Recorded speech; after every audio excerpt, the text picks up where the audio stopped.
Yeah, right. So I guess I've got to shoot another fucking intro. Again, not great news. I fuck. I completed editing, finished, fully killed it. For this fourth podcast for Dylan's podcast. And I went to replace the file, save, and the fucking file corrupted. So now I just want to kill myself. But it's all good. I've just put it on like a split screen so you can see my perspective and Dylan's perspective at the same time because I'm not spending another 4 hours editing and I already did it. So lesson learnt. Don't, replace and save the file. Just add a new one. And that's it. I hope you enjoy it. It was really good. I really enjoyed the podcast. And, yeah. Let's fucking do it.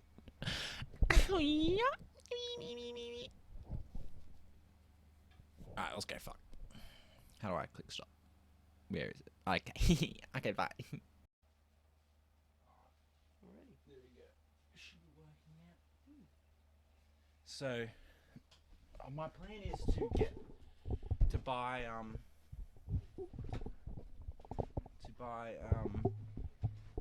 better mic stands that come off the table and Yeah. like I've been looking at like usually the mic arms. I have a mic arm, right? Right. I bought Yeah, I feel like I've seen it. it's in the box or it's somewhere in the box, but essentially it's just clips to the table and comes out, but because the clip is shit and this table is edged, Right. Yeah. it can't clip on, Yeah. and I can't really. I'd have to like bolt it to the table, and it might be able to work. Like it'd be on an edge, and the whole thing would kind of be towering over it. It just doesn't looks crappy. I mean, it was like $30 Yeah. each or something, and it looks like a lot of effort. But there are some good ones which are like it's got a big clip thing on the bottom, Yeah. so it's designed for these type of tables and any table. Yeah. And it's like a bit more flat and conservative. Yeah.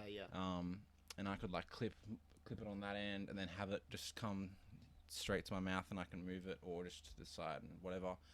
Whereas these, obviously, it's just on the desk, and like I want to be leaning back here, Yeah. and I can't, like, it sounds good but I'm Right. this far I was away. meaning to ask how close Yeah, do I have to be? yeah, that's right. You got to kind of like, and that's why that chair is kind of shit as well, like because it doesn't. I'll just pull right on it. Yeah. How's Yeah. this? How's this? So I think we're good. By the way, I think we are because Lloyd, as I told you, the first one. Lloyd wasn't the first one. No, I mean the first one that we did, his mic was off. Oh. Is mine on? Yeah. Cool. I just checked. Yeah, yours is too. I'm watching. So, yeah, I think we're good. But otherwise, it's like this close sounds really good, Right. and it's mostly because of the aircon and background noise and birds and shit. Yeah. like, Yeah. Yeah. You tell me the clouds aren't soundproof? Nah, sorry. I've been thinking about getting soundproof. It's probably not a stuff. bad idea. I will eventually. Yeah. Like, this is like podcast stage 1. Yeah, of course. Stage 0 was just being able to do a podcast, like being able to fucking Bare minimum. Yeah, the bare necessities. So next I'm going to fucking do something. I'm gonna move this stuff and that stuff behind you around, or maybe even leave that wall completely if I can somehow. Yeah. So that way I can put some art on that wall. Like I want to hit someone up and be like, "Yo, I need someone to design me something for my podcast," and then they've got that entire wall. Yeah. And Yeah. that way, Do a little mural. yeah, something, and that way your side looks kind of nice and artsy and whatever it ends up being. Yeah. And then on this side, I got these shittest fucking curtains Yeah. thing, but I want them to be drama curtains, like stayed, like, Yeah. Okay. so that way it adds like the backdrop's really nice. Can't see the bed at all. Yeah. This will be moved. Like, I want the podcast to be in an area, like even here as well. I have black curtains as well, so that Right. when someone comes in, they can maybe from their perspective they can see that there is a table and or something over here, but once they take like a step in, it's covered from this side, from behind me, and then there's nothing on that side. Yeah. So that way it's like this surrounding area is all nice and clean, and everything looks good, and that when you step in and sit down, like it looks like a proper podcast. Yeah, it feels like a studio. Yeah, it feels like a studio with the backdrop and Yeah. stuff like that. So that's definitely the next step. Get those mic stands in. Yeah. So that way, I can lean back. How will that sit- affect your living space? Not Are at they all. going to be curtains that you can just pull away and it's your room again? Yeah, I was thinking that way. I can't. I've looked heaps for drama curtains, and I can't find I don't. Yeah. anything that suits this height and size because they're normally huge. Yeah, of course, because They're stages are yeah, pretty big. exactly. So Would you just be happy with like blackout curtains in that sort of style? not really. I kind of want it to be look like a studio, and I feel like Yeah. you just get that by having those Proper drama. things. Yeah, those curtains. So, even if I buy like a really big one and then cut it in half or something, and then I can make, maybe put a rod going from above that door to somewhere here, and that can the curtain can just slide, and then when it's not, it's just like sitting out of the way or something. I don't know, but I need to figure out how to do that so it is practical, because getting the whole thing set up does take a while. I've got to move my desk from up against the window, move it out, clean the desk, take all the shit off of it, put it somewhere. And right now there's shit everywhere. There's a pine clean thing there which I used to clean the desk with, and there's hats and shit, and there's a piece of paper, there's a calculator from school, didn't use. Yeah, and like shit. you ever use that? Yeah, exactly. Like, there's shit everywhere. So eventually, I do want it to kind of like when you walk in, it's a studio. You don't know it's my room. Like my room's hidden. Like my bed's hidden. My clothes here are hidden from the curtains. And certainly Same. from the camera, you want it. Yeah, the camera's the camera. I mean, I don't know. Yeah. That's just there, I guess. I don't really think about it. It is a bit annoying. Like, I might have to get a proper setup in the sense that, like, this tripod, this is the fourth one now. It's probably been in 4 different Really? positions for every Yeah, right. podcast. Like, it's sort of it's been here every time. In this, it's my right, Yeah. but. You kind of want to be able to go from podcast to podcast and look at Seamlessly. seamlessly, exactly. So whether that's just putting I don't know, like little stickers on the ground for where the tripod's meant to go, and obviously it's carpet. So I tried that before, and it's just gone away, and kind of having everything in the same spot that it is the last time, and then just being able to put it back and transform back into my room. Yeah. So. Definitely a lot to think about and a lot to do, and but it's fun. It's been good. So, yeah, it's a bit of a long project. I mean, I've got to fix this display and that display, and probably clean the window. The window looks like fucking shit. It's never been cleaned. Can't even open the fucking thing. There's Can a you bolt. close it? No. Oh, you can close it. Yeah, That's but good, the well, fucking that's the Wi-Fi thing's under that tea towel. Because when it rains, like literally my internet, you don't understand. It literally just connects. Like we have a little Google Wi-Fi Yeah. in the main house that connects from the modem. The modem has to be stretched out as far, like the cords as far as it can from where it is, Yeah. and then the Google Wi-Fi then has to be out all the way as far as it can be as well. And so that way I can connect to the Wi-Fi. Like, if the Wi-Fi is like half a meter further just away than what it is now, You get no my internet will be signal. shit. And you can't get like a booster in here? Well, that is the booster. Like that's the. You can't boost the booster? No, I can't think so. I can't boost the booster, but I mean, it just works. It's so dodgy. It's like my internet's good. Like I got pretty good internet When it gets but- here. Yeah, when it gets here, but it's half the time. It's like, I gotta run inside, like check if it's, like I might move 5 centimeters, and honestly, it'll make all the difference. Like it's actually ridiculous having to Yeah. just do that. So yeah, where's your Bucks jersey? It's probably in the wash. I was supposed to do a load of washing. Yeah, that's what you'll say tomorrow as well. No, I'm working tomorrow. Oh, you're working tomorrow. Where do you work? Where is it? It's in Blackheath. It's a shop called BJR Climbing Equipment, short for Big John. Big John. Big John's Retreads, BJR. Jeez. He's a big man. Funny guy. Big man. So there's a shop in Blackheath main street, and then I work in the warehouse, which is just across the road in a little Oh, so you have a factory main unit. shop which you sell shit. Yeah. And then you have the warehouse. The warehouse. So that's where across the John street. does his retreads. What's that? So because it's a climbing shop and climbing shoes are quite expensive, they're quite a specialist item. They're sort of the good ones are up to around $300, Mm-hmm. which is a lot of money. And you pay for a lot when you get that. So Yep. you're paying for the shoe, the design, the manufacturing, any technology and features that goes into it. Technology and features. What, can you Absolutely. make phone calls on that shit? No, not that kind of technology. But like some will have molded parts, Molded which is expensive. parts. And As in, like, what, the grip of it? Or yeah. like, So you can, because you use your feet so much in climbing, people think about it as arms. Mhm. But a lot of being a good climber is your footwork. Getting rubber that fits close to your foot or allows you to get onto pieces of rock that you otherwise wouldn't be able to do is a huge asset. Mhm. But to get that, you need quite a bit of technology to actually produce that. So like molded rubber comes from a lot of things. You have to 3D print the original. You have to build a mold. Mhm. You have to find a way to produce it properly, and that has to be in climbing grade rubber. Mhm. So it's quite easy to mold shit rubber. Yeah. But quite hard to mold good rubber. So you pay for a lot.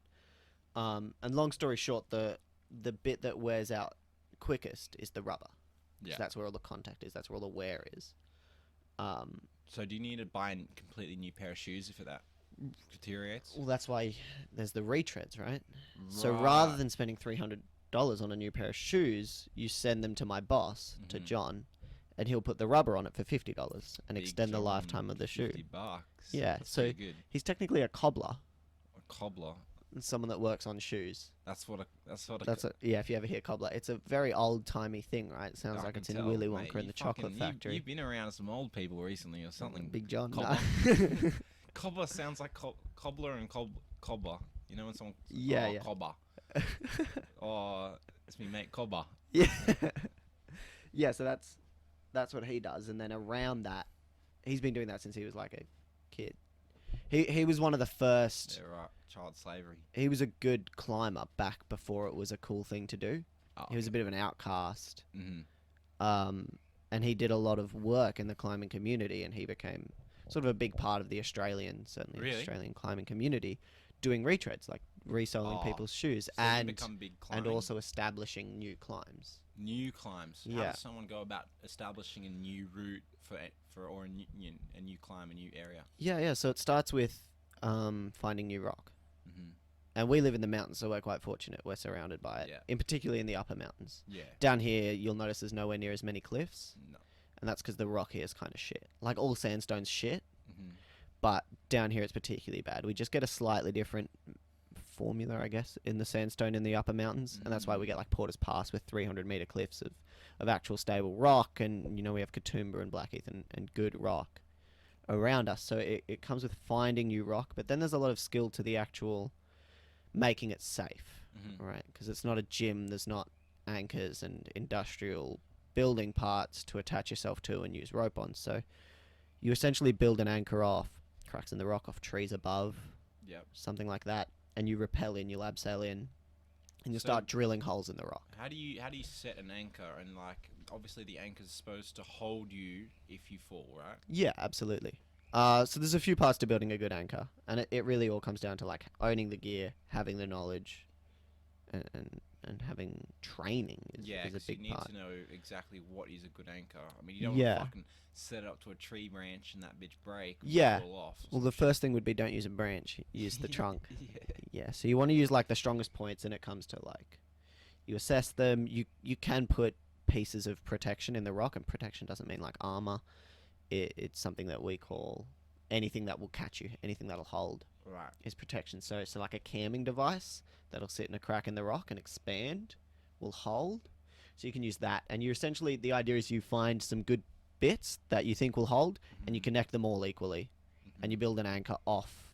Multiple parts. Yeah, So yeah. you're not just relying on. So like you one could have a crack tree in the rock. trunk, a crack in the rock, and another crack in the rock, and you'll connect them all, to the one rope. and you'll equalize it. So if you pull here on the rope, it pulls on all three yep. equally. Mm-hmm. So yeah, knowing how to do that and executing it properly is part of building a good anchor, and So- that's a skill that you need for anything in heights and ropes, not Yeah. just for establishing new rock climbing, which is quite niche. There's not many people that do that. Yeah. But yeah, essentially once you've done that, you start rappelling in and you drill holes in the rock. Yeah. And depending on where you are, you use different bolts. But we use regular glue-in bolts, and you clean it out. So you'll blow in it with a straw, get all the sand and loose shit out of there, so that you can get glue established in, and then you put a bolt in the rock. Oh, so you put glue in there. Yep, glue, and some places don't, but we do here because of the nature of our rock. We can't use expansion bolts. That's a whole other thing. Right. And essentially, you want to bolt every few meters. And there's skill to knowing where to put bolts as well, in terms of like assessing where you are, but also when you're climbing, you use the bolts as protection. Yeah. So they're something that as you climb, you clip into those. There's no rope established when you're climbing. It's beneath you, and you climb up. And if you fall till something catches you. Yeah. Which in this case is bolts. So you could be 2 meters above a bolt, clipping for the next bolt. So you've pulled the rope up with you. Yeah. You've got, say, that's 3 meters of rope. Mm-hmm. And then you fall before you clip the next bolt. Yeah. You're falling 6 meters. Yeah. And then there's the slack in the system. Yeah. And then your belayer catches you, and they move a bit. They get tugged up. And then there's stretch because the rope's dynamic. So you can fall 7 to 8 meters just off a 2 meter. Sorry. Yeah, you could. If you're 2 meters above a bolt, you can fall a fair way. Yeah. But anyway, that's a whole nother story. You establish bolts in the rock. Mm-hmm. You clean it off. You get rid of shit rock. You pull out bits of vegetation. You find a way to the bottom, and then you do that. You climb up, and you have to technically get the first ascent. You have to cleanly climb it. You do it without falling, without pulling on the bolts, anything like that, and you get what's called a free ascent. And then you have established a new route. Mm-hmm. You get to name it. You get to give it a grade or difficulty rating. And you'll probably tell someone, like, people publish books about it and things like that. So Steve Carter is So the just make mountains it guy. public as well. Yeah, usually post on your Instagram. Like, it's not anybody that's doing this. It's good climbers. Yeah. So they're known in the community for sure. Yeah. And they're establishing this, and they're letting people know. How long would you say it would take to become like a top grade climber in regards to being able to go out and kind of find and create your own route on some new rock and stuff like that? How many years do you reckon that would take? Yeah, it's a good. Like, it's a long time for sure. And the thing is, there's two facets to that. There's becoming a good climber. Yeah. And then there's developing those other skills. Yeah. Right. So there are people who have spent their entire life becoming a really, really good climber who wouldn't have those other skills. And that's something you also have to invest in. So Tom O'Halloran's probably the best example of this. He represented Australia in the Olympics. He's probably the best in the country. In fact, he is, and by a margin. And he's quite prolific in terms of putting up new routes. So he is not only the best climber, like actually the best at climbing. Was he, what type of climbing was he at the Olympics for? Were there different types? What were the types? The Olympics of was sort of weird, right? Because it's... There was speed climbing. Yep. What else was there? Bouldering. What's that again? Bouldering's no rope. It's low Right. to the ground. It tends to be more concentrated and difficult. You use pads to protect yourself. That's right. Bouldering. Yeah. Yep. I've got a visual of what he- that looks like now. He was there for sport climbing, which is what we're talking about. Which one again? Bolts in the rock, climbing up. So is that what he did at the Olympics? He did all three. It was a combined format. Oh, so you did all three. Anyone who got in did all three, and it's Which super was what? weird. Speed climbing, bouldering, and then just rock climbing. Yeah, rock climbing, sport climbing. Right. So he is a sport climber, Mhm. and by nature, sport climbing and all forms of climbing go together. Yeah. But yeah, he's a sport climber. That's what he does. He's obviously also a very good boulder and quite a good speed climber. But speed climbing is definitely his weakness, and you could say that for a lot of. It's sort of a niche format. Yeah. So a lot of the guys at the Olympics weren't speed climbers, and they were forced to do it, and it Mhm. counted to their end goals, Mm. which was kind of weird. But you also had speed climbers who are speed climbers, Yeah. and they were forced to do bouldering and sport climbing in order to Get gold. participate in their event. Yeah. So they obviously struggled. So we didn't see the best speed climbers Yeah. because you also had to do the combined event to qualify. Yeah. So the best speed climbers didn't get in Mm-hmm. on the basis that they weren't good sport climbers or boulderers. Mm-hmm. And potentially the best sport climbers, boulderers, didn't get in because they had to do well in speed climbing. So it was weird, and they think of it as like an all-round climber, but that's not Yeah. really how we look at it, especially in the case of speed, which is such a niche. Yeah, it definitely seems like they should have their own individual. Yeah. Like if this event is speed climbing, and that's what it is. It's like Yeah. Yeah. fastest person to the top. There's 32 of you. We're gonna get down to eventually one, and we go Yeah. from there. Instead of this doing 3 different sports which have their own Right. specificities and things that you need to be good at. Yeah, absolutely. Like And they're then different. The competition is much more different because it's the best overall person. Someone who's decently good at all of them. Not like who's the best at. Like I want to go up against. If I'm the best, if I'm in speed climbing, I want to go up against the best. Best speed climbers. Exactly. Right.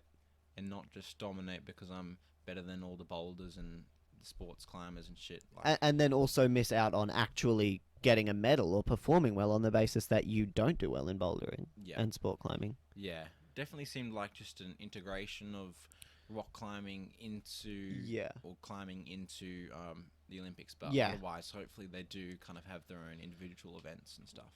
Hopefully next time. So how did our boy go? He didn't do great, which is fine. Like once again, he was doing events that weren't his specialty, and I think I may be wrong about this, but he was the only one there who wasn't a professional rock climber. He has a job. Right, so he doesn't Everyone get paid else is to getting climb. paid to rock climb. He has to hold down a job and then go rock climb in his spare time. Do you know where he's from? He's from the mountains. Oh, he's from the mountains? Yeah. Oh, I've met him a few times. Absolutely embarrassed myself. Really? Yeah. It's like you see him on TV at the Olympics. And then you see him around here and you don't know how and then he comes into the shop. Right. And I'm just sort of like looking at him like, I know you, mate. That's it. Okay, so I went out climbing with a friend of mine, a friend of my dad's, a guy named Matt, and he's definitely a very good rock climber. He's one of the members of that sort of elite community within the mountains, including Tom O'Halloran. They're very good friends. So How old is Tom? I think he's 28. Okay, yeah. So Matt took me climbing one time, which was a great experience, and it was really good to be able to go out and know that if I failed to climb something, he could always Show go you. up, and he could help me. He could take the gear off, because if you don't get to the top, then you can't get your gear back. Right. And then you're leaving it behind, and it's expensive. So knowing that he could always get up and get it was really, really good experience. But what he didn't tell me is Tom would be there, climbing with Tom. Oh, man crush. Right. So I walk in, and his wife's name's Amanda, and their daughter's Audrey. They're all lovely people, and I sort of said hi, and Amanda's like, "Hi, you're Dylan." I'm like, "Oh, hi, I'm Dylan. You're Amanda. Nice to meet you." And then I sort of see Tom, and I'm like, "I know you." Yeah.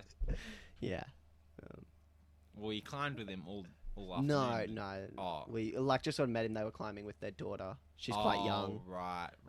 They were doing their own thing, but So they were yeah, there. yeah. Gotcha. And I was like, I just Right. embarrassed myself. I thought big time. that your dad's friend Tom, was it? Matt. Matt invited him along or something. Well, yeah, they were there together, I think. But then Right. Matt was like, "Oh, I'm gonna go climb with Dylan," and Tom was like, "I'll climb with Audrey." Yeah. Yeah. So it was cool. I got to meet him a few times. I think he's gonna start working with me at Big John's. Wow. Yeah. So you'll be able to talk to him about heaps of this stuff. Yeah, absolutely. And in particular, establishing new routes. Actually, that's something that I'm really interested in. Because I'm not very good. So hopefully, I can leave my mark on the community somehow. Right.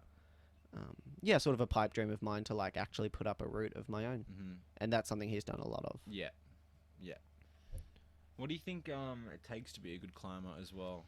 I mean, you just said you're not very good, and yet, Yeah. I know you've done a decent amount, and yet, you work in that community, and obviously it's only been a few years. Yeah. It's not like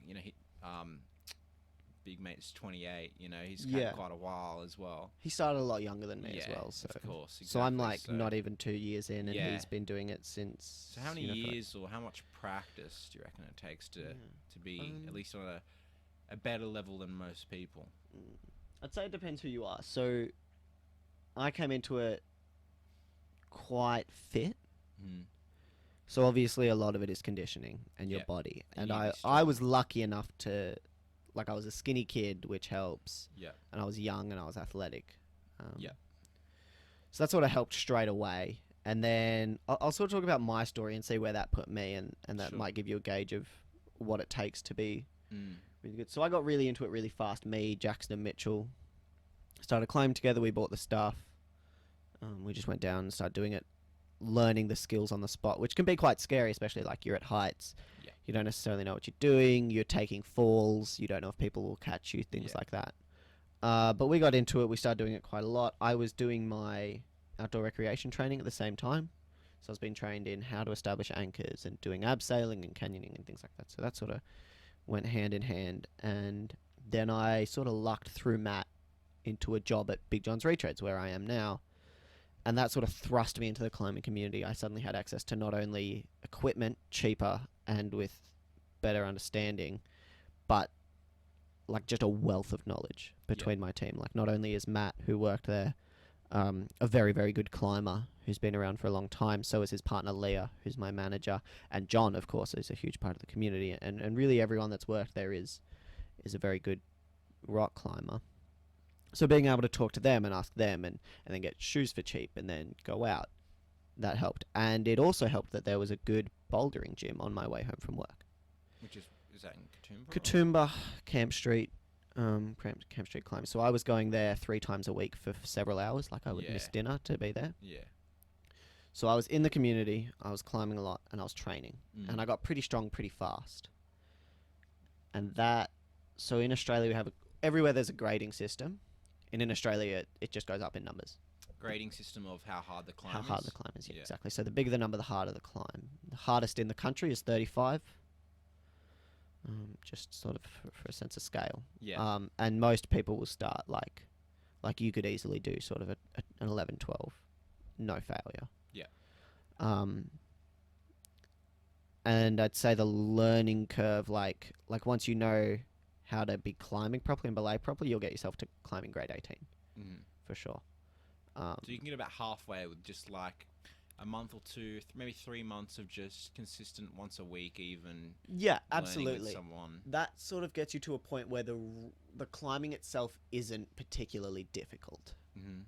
Like, you'll have plenty of opportunity to stand and rest. Yeah. So what makes a climb difficult is how small the holds are. Yeah. How hard they are to use, right? Mm-hmm. And the movement that you have to do in between them. And then sort of like an exhaustion level of how fatigued do you get, how much strength do you need to actually perform this. If it's overhung, then you're on your arms a lot and you get what we call pumped. You get fatigued in the forearms quicker. Right, so without any real skill or conditioning, you can sort of get to 18 just because the moves aren't hard and the holds aren't hard yet. Mm-hmm. That's sort of like the hardest you could do if you weren't into climbing and you were just like, you knew how to clip ropes and belay. Yeah. And you knew what you were doing. So I'd say about a year in, I did have a few injuries. I sort of went too hard, and I got, over the course of a few months, I started training, doing lots of chin-ups and things like that. I got golfer's elbow, tennis elbow, I got no idea what It's that is. tendon damage. Right. So one's on the inside, one's on the outside. And I ended up doing like 9 over the course of a year. So I just went too hard too fast, Right. essentially. But So how do you prevent that? Do you need to stretch more? Do you need to cool down even? Do you just, as you went too hard? So you just do both less? things would have been smart, so stretching Right. and cooling down, but probably not training, Mm-hmm. like just climbing to get better, not like I'm going to do Not d- chin-ups with a Right. weight belt on. with the rock climbing as well. Yeah, Yeah. I think more rest time, like not going every day, Yeah. and yeah, like not training yet, going slower. Mm-hmm. As in, not like every time I go slower, as in ramping it up Yep. later, like gradually dragging it Mm. out. You know, like start climbing and then start going to the gym Yeah. and then start training. Yeah. Because it just takes your body a lot to get used to that. Yeah. But anyway, long story short, my highest grade is 23. Is this an outside? These all Outdoors. Yeah, yeah, which is generally considered harder than indoors. Yeah. For a few reasons, but they're not important. So above the base of 18, I sort of got 5 grades. Yeah. In 2 years of pretty intense climbing. And that's, like, I'm not particularly gifted in terms of my footwork. I do tend to get psyched out by the fear of falling. And, Yeah. like, my potential at my best would be, I would say, a few grades higher than that. Yeah. But, yeah, my highest grade is 23. So what's someone like Matt and what's the young guy's name again? Tom. Yeah. Yeah. What? So Matt has climbed 33. Mm-hmm. And I think he's climbed a few 33s, but nothing harder, so it's pretty safe to say that that's... He's always climbed 32, like he's in there. Tom has climbed 35. So the hardest climbs in the country. In the country, not in the world. And he's climbed lots of them. Yeah. I think, and establishing them too. So I think back to back, he put up a 35 each week. Really? Coming back from the Olympics or leading up to it. Yeah. So he's really... I think he's got a few projects that are harder than that. Project meaning something you're constantly working on. Yeah. He's got a few that he reckons will be harder grades than that. Yeah. And hopefully we can see that. So the hardest in the world right now is 39. 9C in its European grade. Yep. And in Australia, the hardest we've got is like a 35. 35, yeah. But we've got a few of them. Yeah. So what is someone that wants to achieve, climbing a 35 or a 39 even? Like, how much training and for how long do you really have to, go through and do to get to that level? Well, it's interesting because, like, for me, I think I would be talking about, like, 5 or 6 more years of really hard. Yeah. Like, assuming my body doesn't give in again. Yeah.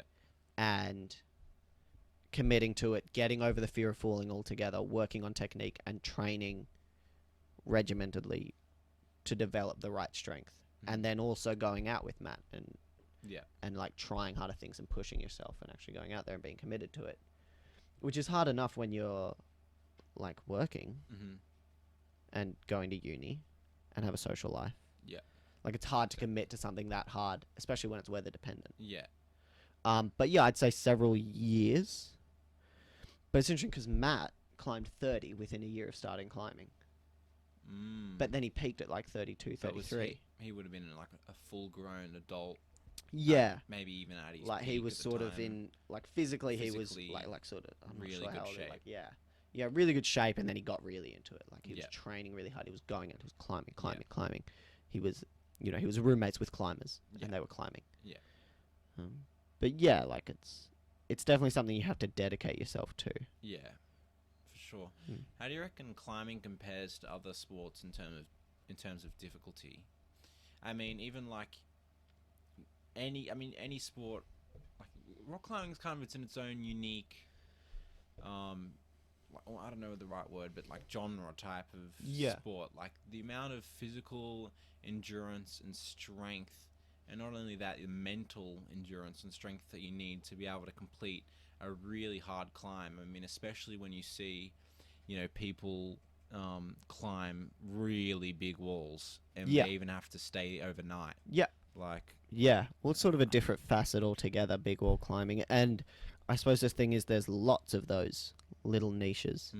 Like there is in any sport, I guess. Like being good at basketball doesn't mean you have to be 7 foot, Like there's different ways to be really good at things, but it's hard to compare them in climbing. But in terms of how climbing compares to other sports, it's different because it's individual in a way. Like even other individual sports like tennis or surfing, you're competing against someone. Whereas climbing is just you seeing what your potential is and trying to get there, having your own goals and getting there, rather than competing and having a scoreboard or something like that. Do you think something like rock climbing, in the sense that you just described it, helps almost in real life? Because, you are trying to beat yourself. You're trying to overcome the fear that comes with, climbing, whether it's big wall climbing or just a 20, 30 meter wall or something. Do you think that mentality of trying to almost overcome yourself um, relates any way to in real life. Absolutely. I think it's not necessarily about pushing yourself, because I think if you're good at pushing yourself, you're good at pushing yourself, and it won't take like, you don't need any particular thing to make that happen. But certainly, like, there are hurdles that you'll be helped with. Like, if you're climbing and you know you're going to fall, your body reacts a certain way. Like, you're on holds that you're going to come off. Like, you can feel yourself slipping, and you haven't really taken a fall before. It's different once you're conditioned to it and used to it. And you're looking down, you're looking at someone, and you know that your life is in their hands. You know you're going to fall, which is an uncomfortable feeling. Like, it's sort of to develop the part of your brain that goes, I'm just going to keep trying. Like, the further up you go, the further you fall. I'm just going to keep trying. I'm going to pull harder. I'm not going to fall. I'm going to try. To overcome that quite natural fear does develop a really good skill in sort of like a self-control of your emotions. In terms of like being able to push yourself, I think you asked about, like... Yeah, just how does that factor of being able to almost beat your previous version of yourself, like maybe if you've done one climb before, whether it's beat that time, whether it's make less mistakes or whatever, kind of that perfectionist that you almost need in rock climbing. Yeah. You know, how does that help and come into play in real life, whether it's getting into arguments and talking to people, or whether it's just you have a goal that you want to, you know, gain 10 kilos and gain muscle at the gym. Like, can you take anything from rock climbing and, you know? Yeah, absolutely. I think in terms of like working towards a goal, it's really good because it's quite a tangible thing.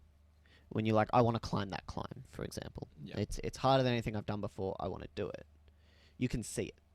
You know that it's possible because people have done it before. And then it's just a matter of like, keep coming back, keep trying, keep training. And having a tangibility to your goal is always nice. And then it is, for people who do that in climbing, I'm sure that they are then able to translate that to other facets of their life, whether it is going to the gym or studying or working well. Yeah, just that perseverance to... Yeah. In get the shit particular with done. projecting and like having a hard task. Yeah. And really working till it's done. I think bouldering in particular has that to it. It's sort of a high failure. High risk, high reward. Yeah, but like... just sort of like high attempt, high failure rate, you know, because really you only succeed once when you bowl. You get it and you walk away. You're like, cool, I did it. Yeah, but you might fail 50 times. May fail many, many times. Like, you can see videos. The best boulderers will spend years. They'll go out. They'll keep trying it. They'll keep trying it every day. They keep trying it like 30 times. They go home at night. They go out. They keep trying. They keep trying it. They go home. They work for a season. They come back. They try. They try. They try. And like, to think that that's all worth it for the one time you get it right.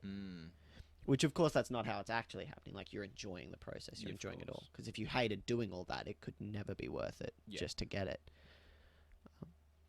Would you ever do a big wall climb? I'd love to.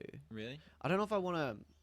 Not a huge... Not like El Capitan. No, not like a 2-day thing. But like, you know, maybe 500... I don't know, 500 meters is comparatively really, really tall. That's really big. And that would take you, like, a whole days. Day.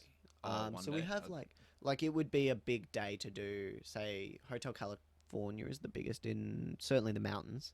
Right. It's 300 or so meters, 327 I think. Okay, and that'd be a whole day. It's dawn till dusk sort of thing. Like, you can do it quicker, but it's definitely like a big day. Yep, and how hard is that climb? It's grade 23. Right. So for you to do it, you'd have to probably get back to my strength. Yeah. You said you're at... I was at 23. Oh, okay, you're at 23. That's right, you did say 23. Yeah, so you'd have to do a bit more climbing. It's interesting because the 23 I did was quite short. I think it was like 12 meters. Right. It was quite a physical, like, I'm strong. Yep. Big moves to small holds. Yep. 23, and obviously 300 meters is not that. Yeah. It's gradual. Yep. It's potentially like facey, like on small things, playing balancy moves. But that is one of my goals, was to do something like that. But yeah, certainly, like, having big climbs I find really attractive, and when I talked about I wanted to put up a first ascent, I always liked the idea of doing a first and last ascent. Yeah. Like I'd put up a climb that no one else was ever going to do. Mm. I'd hike for 3 days, find a big cliff, and climb it in 3 pitches, Mm-hmm. and come down. And that would sort of be like my thing. Yep. You know. Yep. So if anyone wants to go do the Hunter climb, Yeah. or whatever, they've got a bush trek for 3 days, and then they've got to commit to this 2-day climb or whatever it is, and this whole no, that's cool. Mm.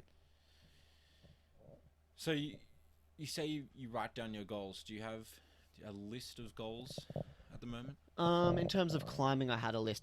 There's a book that has all the climbs, and I went through it, and I was like, that one. Mm-hmm. I want to do that one. I want to do that one. Done Yep. none of them so far. But Right. I want to do that one. Why is that? Because I did get injured. Long time. Sort of dampened on it, and then I've just become really busy lately. Mm-hmm. I haven't really been out climbing much at all. It doesn't help that Jackson moved to New Zealand, my blade partner, and then I've got a new blade partner, Josh, who's really good. We really enjoy going, but like just haven't been able to get out and really haven't pushed myself in a while. I haven't had that hunger. So do you have to have a partner when you climb, or can you set it up so that you can do it by yourself? Like, You can do it by yourself, Mhm. but it's generally just like having a belayer is how the climbs are established. right? So that's established that you need 2 people. You need the yeah. player, you need the climb. Yeah, well, certainly for the ascent to count. Right. So someone knows that you've done it. Yeah, that, but also the way we want to do it is to lead it. Lead climb, that is when the rope's not pre-established, you bring it up with you, you clip it through those bolts. Right. That's lead climbing, and that's technically what it takes to get an ascent, to do a climb properly. Yep. So when you go to the gym and you jump on what we call top rope, the rope goes up, it goes around the anchor, and then there's someone belaying it. Yep. You can do that, but it doesn't count. Right. It's almost like a practice. Yeah, exactly. Or it's what we do for someone who we're taking climbing who isn't a climber. They Mhm. feel safer. They don't have to lead. They're not going to fall at all. They just sort of Yep. sit on the rope. Yep. And then, like it takes less skill from them. They can just focus on their climbing. Yep. They don't have to worry about falling. It's easier to belay someone like that. But when you're a climber, that's not how you do it. Mm. Just a cultural thing. So when you're leading, Mhm. and you go from one clip, one bolt to another, Mhm. do you have like 2 I don't know, like what's the word? What's the what are the clip things called? Quick draws? Just I don't know, the stuff that you clip, like Yeah. if you're wearing Yeah, a so harness, there's you a gotta- bolt in the rock, and you take a quick draw off your harness. What's it called? A quick draw? Quick draw, yeah. Is that Like, an Aussie thing, or is that No, like a universal thing? like a quick draw. Yes. Okay, so there's a bit of history to it. Basically, it never used to be the way that we climbed. Mhm. We used to use traditional protection, which is cams, like I said, go in the cracks in the rock, expansion things, little nuggets of metal that we can slit down into a break in the rock, and then you put the rope through that, and when you fall, that'll catch you. Or you can sling trees, as in like literally just put something around the tree, attach the rope to that. But it just sort of became hard when you found a bit of rock that didn't have that, or you wanted to really try hard and do attempt after attempt after attempt on a climb, and you didn't want to be taking the pieces out and putting the pieces in. Mhm. It's quite slow, it's quite tedious. There's more risk to it because obviously those are things that can come out if you don't Yeah. do it properly. So the quick draw is fast. You just So- bang straight in. Yeah, so are you always connected to one thing at every time, or when you like take it off to put it on a new one, are you then like No, you leave them all on. right? So you clip the first one, you climb to the second, you clip the second, and the first stays clipped. So is that a rope that goes through the bolt? Like how are you clipped right, yeah, yeah. onto it? Do you know what a carabiner is? It's Yeah, like a loop of metal with a gate that's that what I was opens. trying to think of yeah, when yeah. I was talking about the clip thing. So, quick what's draw a is quick draw? two carabiners Right, on so a carabiner, dog that's the- bone. Like, Right. they're connected by like a piece of fabric. So Mhm. one carabiner goes through the bolt, Mhm. and then there's the draw, and you put the rope through the other side. Right. I sort of get it. Yeah, Yeah. it's a bit of something. Kind of. It seems like something you need to look at to understand. Yeah. Oh, okay, that's how that works. I can just show you a picture. All right. No, but that's pretty. Yeah, that's pretty interesting, to be honest. Yeah, for sure. It does definitely seem difficult and daunting for someone who's never climbed. And I definitely think rock climbing is a daunting sport a daunting. Yeah, You know? for sure. Like just the fact that it is at heights and there's a perceived risk around it. Yeah. I mean, even just like when I went to that Katoomba gym one time, I don't know, I think I was there with you and maybe even Michael, you know. Yeah. But yeah. So Yeah. you see that side will go through. I'll see if I can find it. So the rope goes through one side, Yeah, and then you they'll- clip on to the other side, and yeah, no, I'm still, but you know, rock climbing's definitely fucking hard. But I tell you what, the the benefit that you get out of it, working all your muscles is kind of crazy. Yeah. I mean, your forearms, your fingers, your hand, your biceps, your triceps, your shot, like literally every fucking muscle. So if you And want to it's- get jacked in every way, just go rock climbing. And you get lean too because you lose a lot of weight. Yeah. Um,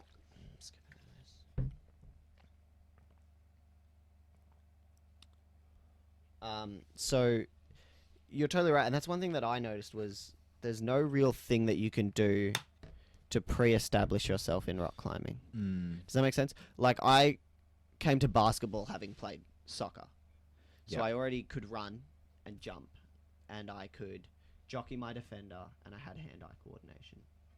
Yep. But you come to rock climbing, there's nothing that sort of leads into it. Maybe gymnastics. But even that won't develop finger strength or forearm strength in the same way. Yep. Do you Yeah. see that now? Yeah, I'm just looking at this video of how to attach the rope to the carabiner, which attaches to the Yeah. rock. So you And- have heaps of carabiners. Yeah, you'll have like, depends how long the route is, Yeah. but like you can have dozens on you. Yeah. And they weigh you down. Yeah, for sure.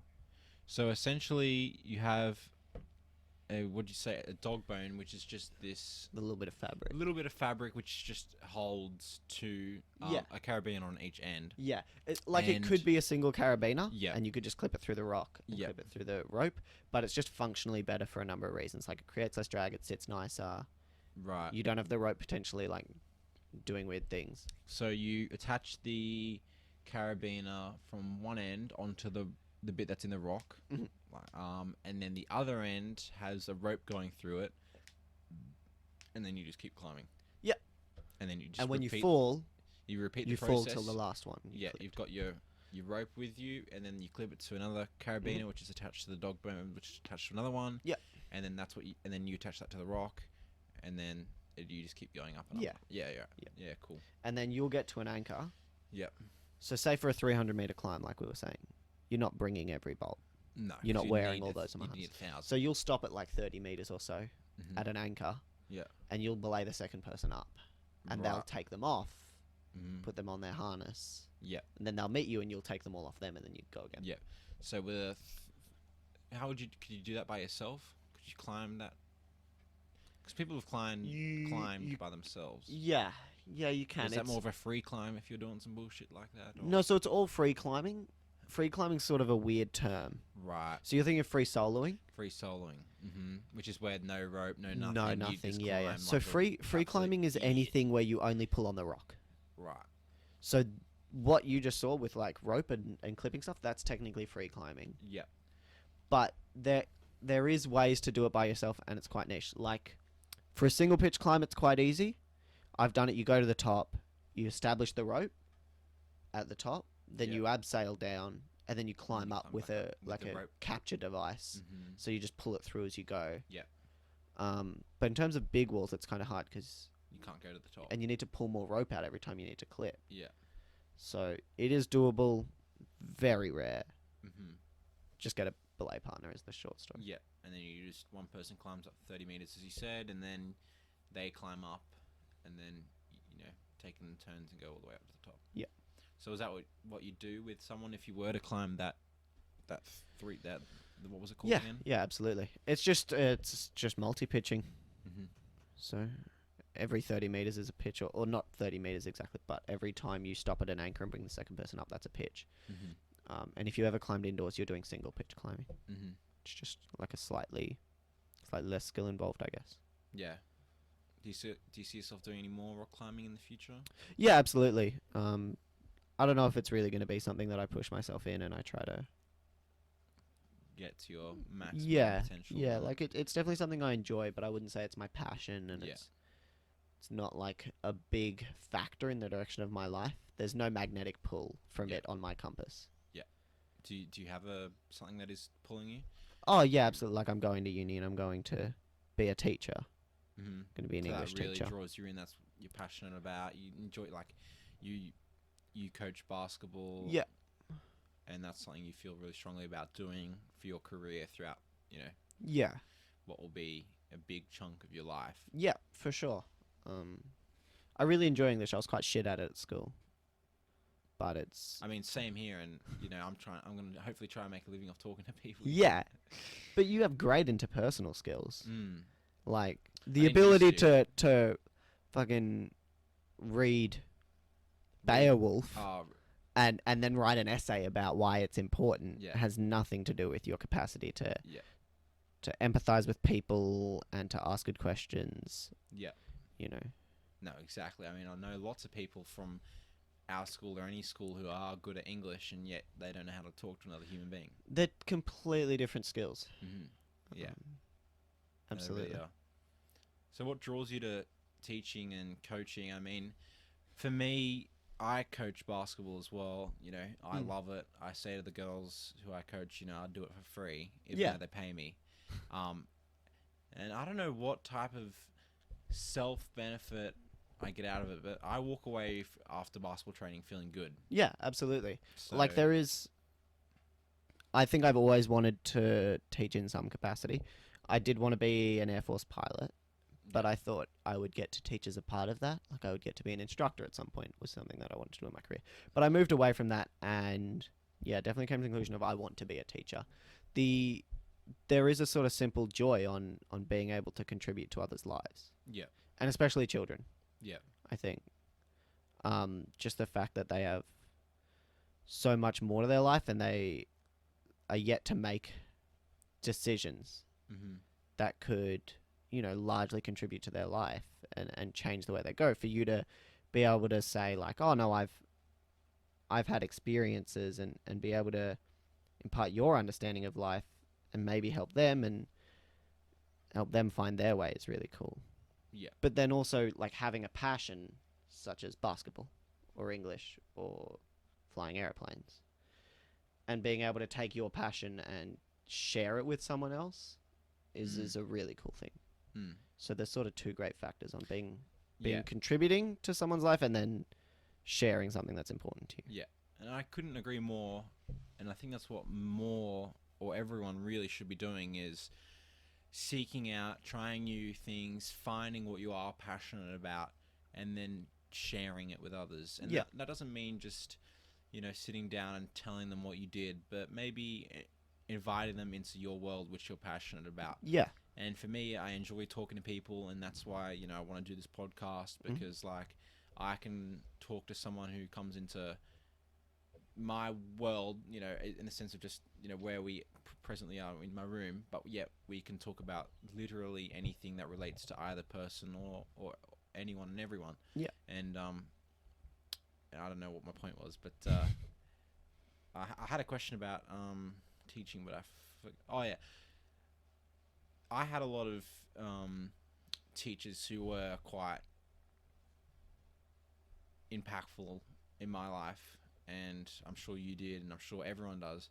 So I do think it is really important that we have good people being good teachers. But how do you think, knowing and just having gone through the school system, from kindergarten to year 12, from 5 to 18, Mhm. what do you think?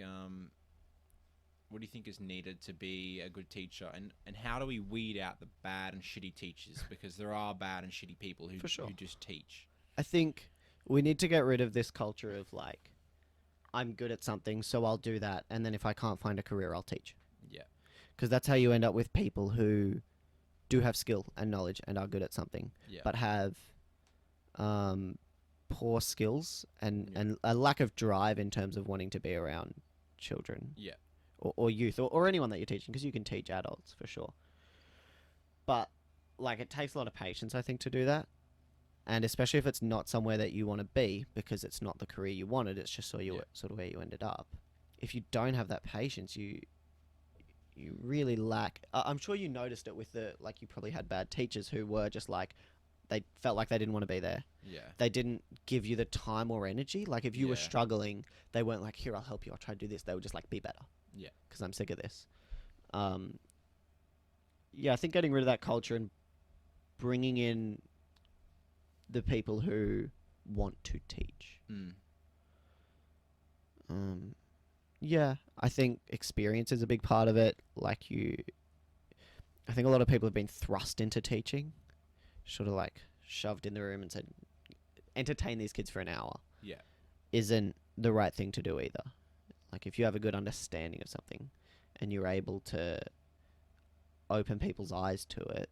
I know I certainly had teachers. In particular, I had some maths teachers who, when I was struggling, were able to find some magical way to help me understand the relationship between numbers. Yeah. They sort of go, well, why can't other teachers do that? And that's certainly the teacher that I want to be, to have such a good understanding that I can help someone who doesn't understand.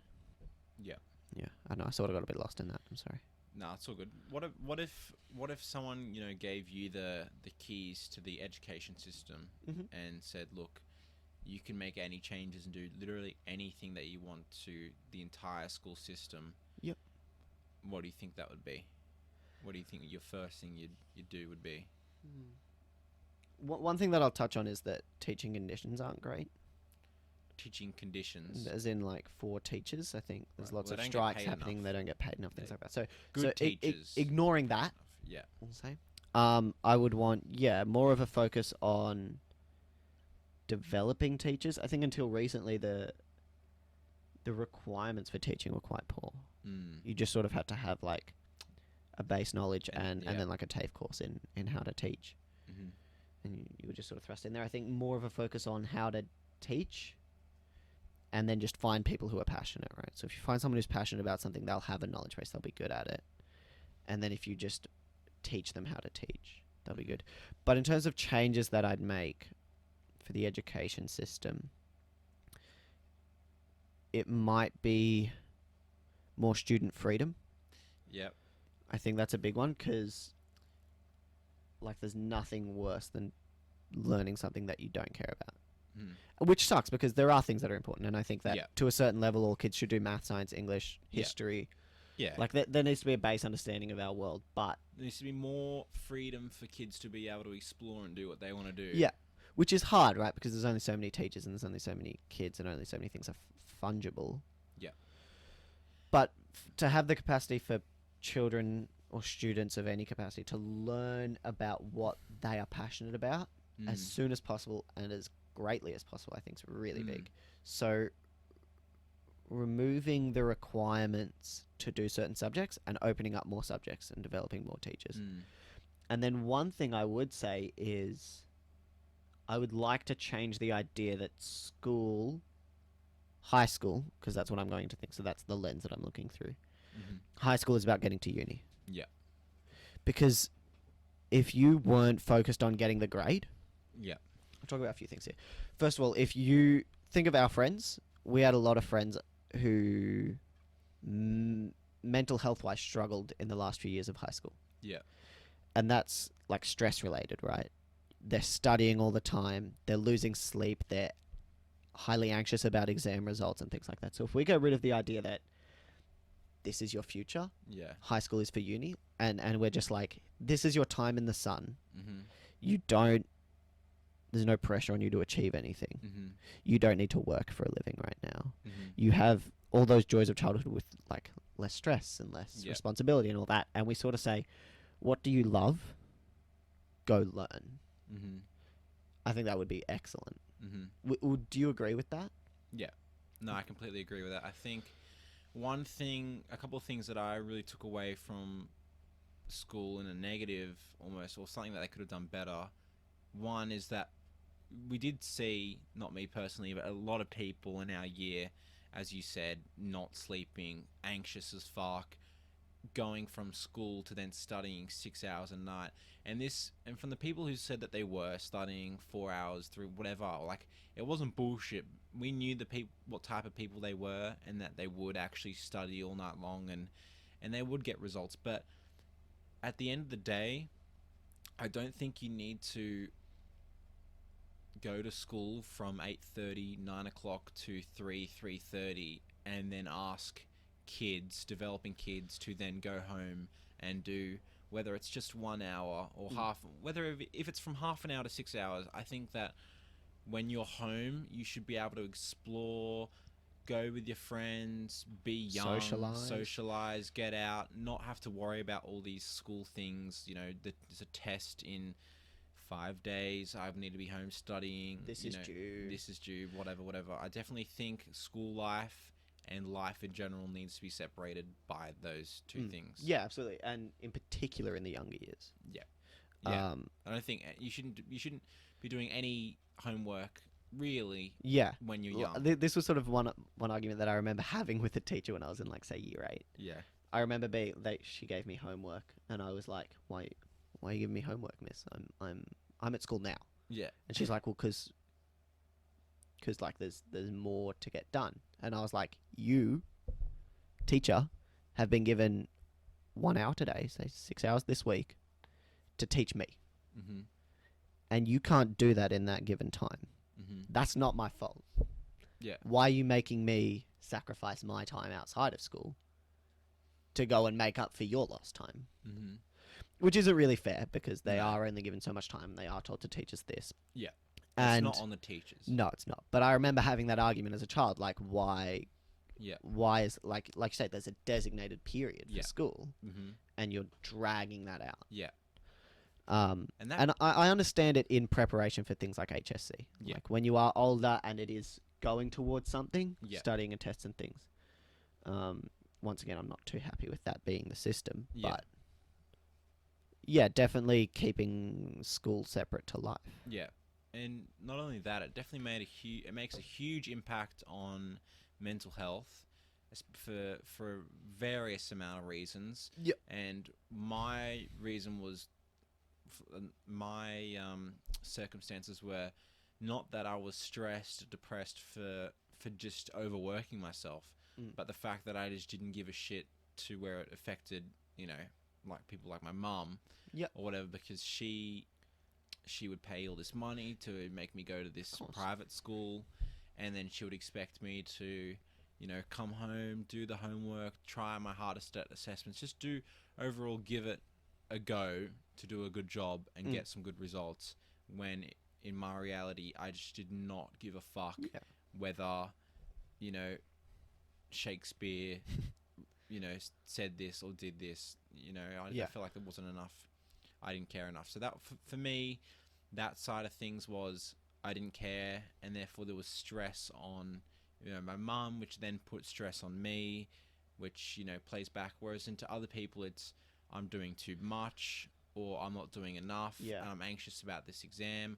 I'm depressed about, not doing as well as I would have. And I feel like there's so much mental fog over just this whole school system, which just drains kids. People who are still developing, people who have no idea what they want to do.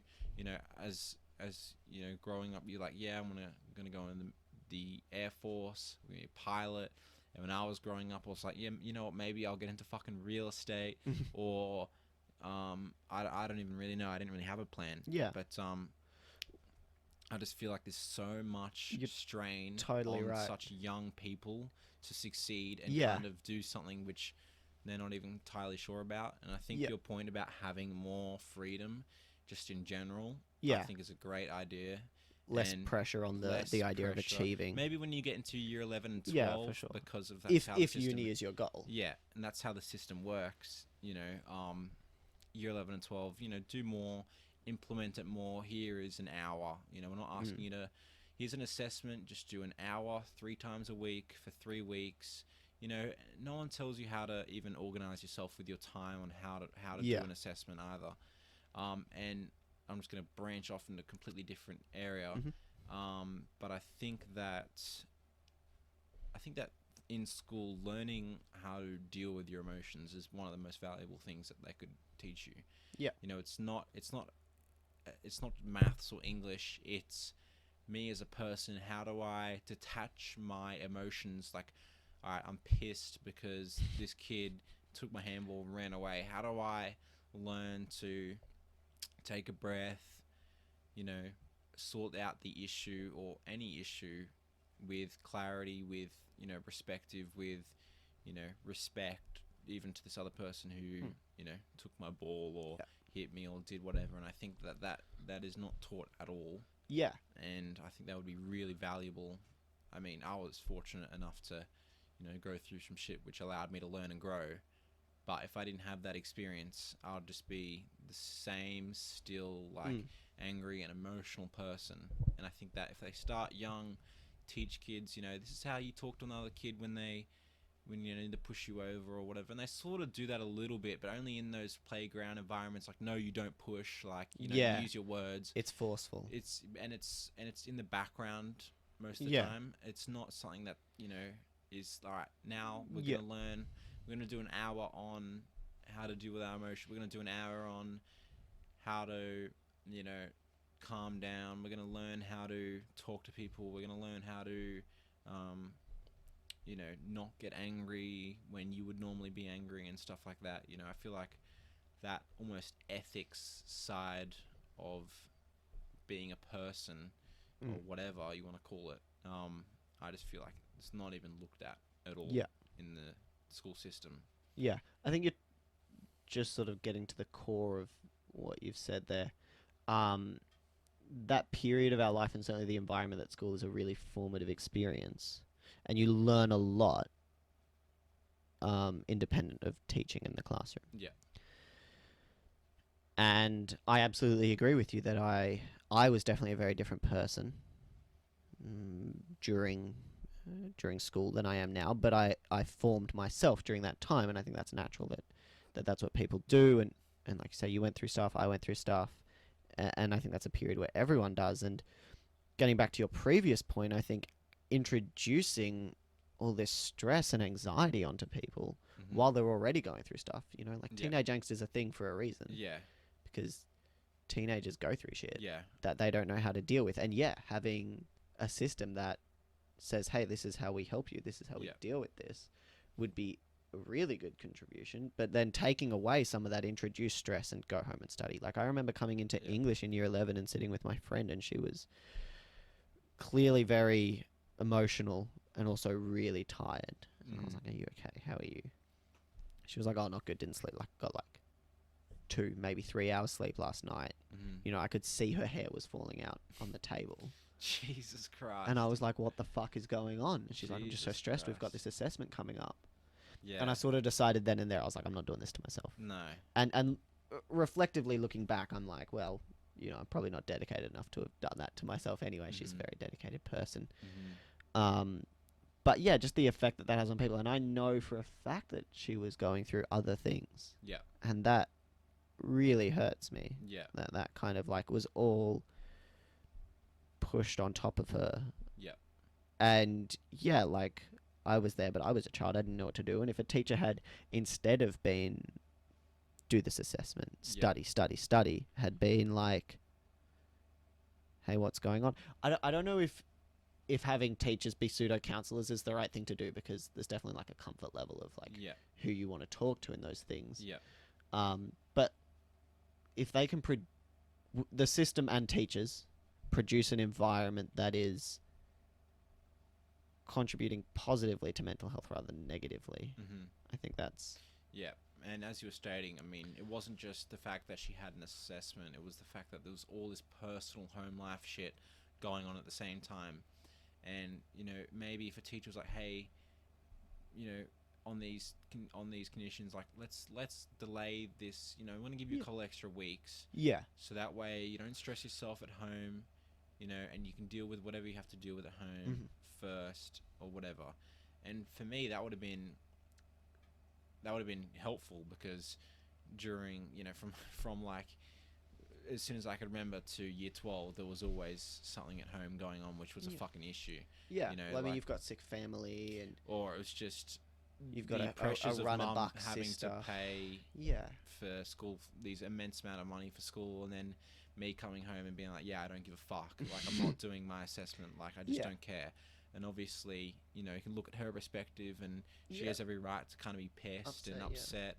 But at the same time, it's this pressure that comes from home, which then I take into school, and then I get all these school pressures, which I take home with me, and it's just this huge, like, bundled up pile of emotions, and there's 1,000 things that are going on at once Yeah. as a developing and growing person, which is not just related around school. And then when you're like, all right, I was at school today for 7 hours. Now I'm going home to do 3 More hours school. of my assessment. So okay, so you what? You work 9 to 5, and I work what, 9 till I go to fucking sleep. Yeah. It's like I'm 14. Yeah. It's Yeah. And like- you had a job for $10 an hour too. Yeah. Like, you're like, oh, I work for my money. I'm saving up for a car, and I get paid cash in hand below minimum wage. yeah, And then you want me to go to school, and then you want me to come home and do schoolwork. yeah. And then plus play sport. Yeah. No wonder air shades are everywhere. Yeah. Just become an air shade. I don't give a fuck about school. Yeah, just sort of tying back and moving on at the same time. Do you think it would have been better if you were going to school with none of those pressures of like, do the assessment, get this done, and you would able to have that freedom to do what you wanted and study sort of things that you wanted, and not have that pressure of future, and then come home and maybe you wanted to do work but you weren't told to, Yeah. and things like that. I know that I was thinking now, when I'm much a different person to I was at the time, and there's different things going on in my mind, but I was thinking if I could go back to year 12 or back to year 11 and 12, what would I do? And the answer is, well, like, I'd still do IPT because that was a blast. Yeah. I would do art, even Mhm. though I'm shit at it. Yeah. And I just wouldn't show up to art history. Who gives a fuck? Yeah. Just teach me how to paint shit. Yeah. And I would do extension 2 English. Yeah. One, because I know that I'm passionate about that now, but two, because they got guidance on a creative project, both of those subjects, extension 2 English, and a big project that they got to work on for an extended period of time. And if I could do that Mhm. without the pressure of, damn, this is getting marked, Yeah. damn, this is getting into uni, I have to be the best, has to be good. Like, if I could just have a professional guidance on a creative project, Yeah.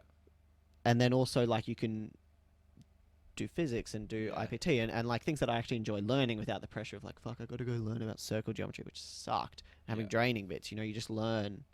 You get to learn, Yeah. and then you get guidance. I think I would have a blast if I went back to year 11 and 12 now. Well, yeah, my year 11 and year 12 approach was, much different. Yeah. I didn't really think about the work that I had to do or whatever. I mean, I eventually learnt, just before year 11 and 12 that assessments have to be done anyway, so I might as well just get them done on time, so I can get, I get the 50%. Did you get them done on time? Yeah, I got them done on time. I was in some of your classes, Ethan. Maybe not some of them, but for me, I mean, I was only passionate about drama, so Yeah.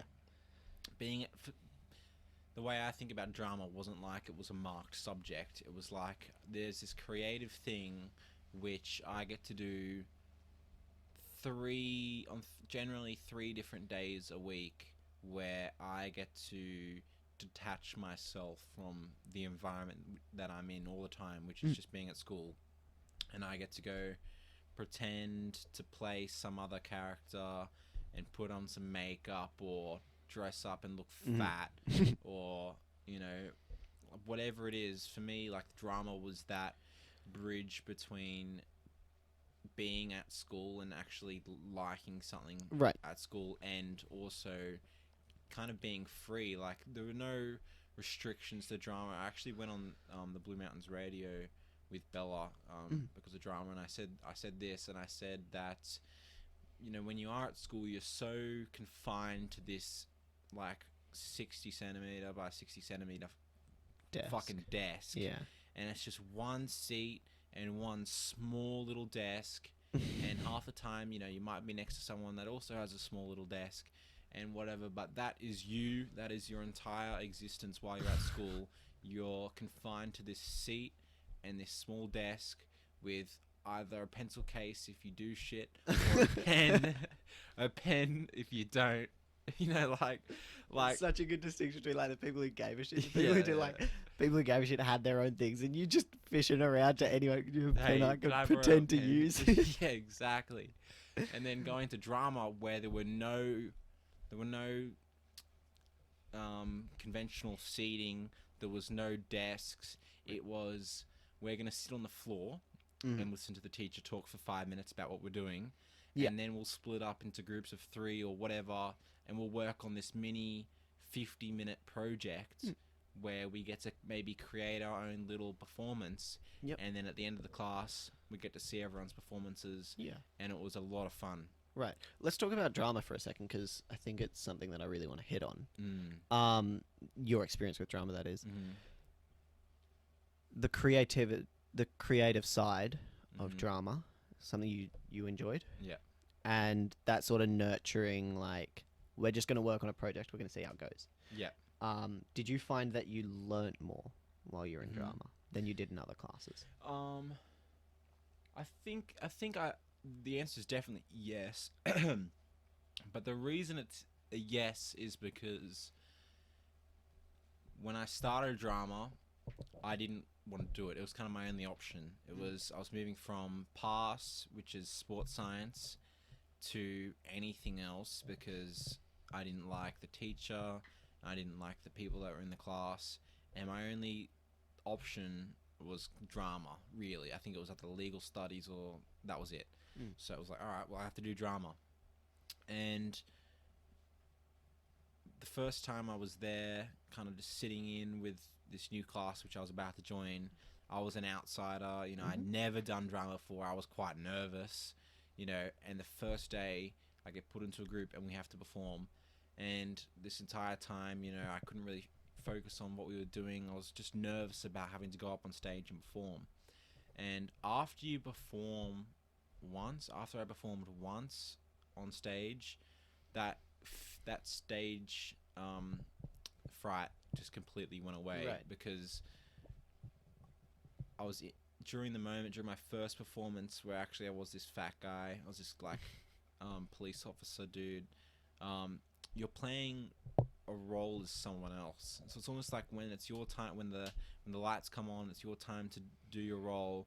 You're not the person that you are when you are at school or with your friends or at home. You're this completely other person. You know, you're in the moment. You're believing and acting as if you are that person, and it was real. It's like a choreographed make-believe. Yeah, and my point is, this whole story is that the reason I love drama and I was able to be so creative and enjoy it so much after getting through this first experience is because there almost was this this frightening and scary aspect which you have to overcome to then really enjoy what you're doing. And I feel like with every other subject or every other class, there just wasn't that aspect to it. There wasn't something I had to go into that class, overcome some type of fear. And maybe it is with public speaking, with some things like English, which you do like once a fucking year, right? You know, but because of those reasons, and because I was, you know, able to get up on stage, work with a couple of people in my year who had never worked and I've never done drama before, and then be creative, be loud, be fun, be open, and just be present in the moment, and then you're able to look back and reflect. I feel like for that reason that allowed me to really enjoy drama, and that's why I was so passionate about it, because I got past that point of I'm going on stage, I'm scared. Like from that point on, it wasn't that big of a deal. There was obviously, you know, like, oh, now we're going to perform in front of a whole crowd of people, and you know, you still get nervous and excited at the same time, but you know, being able to kind of overcome that challenge and still be able to enjoy myself while doing that, I think that was the most valuable thing, is to be able to move around, be able to just be like, just to express myself as a different character as well. I feel Yeah. like I got so much enjoyment out of it.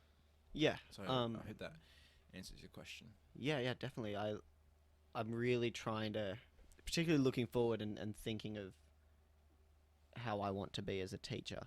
Because definitely there's like pitfalls, and English is a bit different in that it is like Boring. it is a subject that is a uni subject. Like it's a Yeah. do well, get Yeah. into uni. Everyone has to do it. Yeah. There's a curriculum. You have to stick. Yeah. You might get a So choice between it's a- 3 different things or something, but Certainly, I'll have less freedom than the drama department had. And shout out to our drama department; they were marvelous. they were the best. Um, They were the best. Yeah. And now they're half their best because they're half there. they're half there. Yeah. Yeah, I remember speaking to them on school camp, and it was like they got emotional. Yeah. It was terrible. It was terrible. It's terrible. I've talked to quite a few teachers, but Yeah, but I can't. I'm not even allowed to mention it because I'm coach for grammar and stuff like that. Oh, I'm not allowed to right. talk negatively yeah. about grammar. Definitely, and that's never like, my intention. My no, intention of is course, to talk like, about what happens. That's what formed us, facts. right? That's a place that contributed to who we are. Exactly. And it's easy to say like for better or for worse, but even the for worse makes us better. Does that make sense? Like what do if you mean? even if you had a bad experience and didn't have a good time there, Yeah. you're probably a better person for it. Well, it depends if you can actually grow from. Yeah, that's a type of really shit. good point. But anyway, getting back to the point of the drama, Yeah. that's something that I'm looking to hit on. It is particularly for students who aren't traditionally studiers. Yeah. Aren't engrossed for the sake of Yeah. like their own future and their discipline and things like that. What do you think is the best way to engage and help the growth of students who aren't there for uni, who are there for A, because they have to be there? Yeah. How can I do the best for them? And B, they're there for maybe an escape or personal growth or Yeah. Well, for someone like me, you know, who, as I've already said, like I just didn't really care.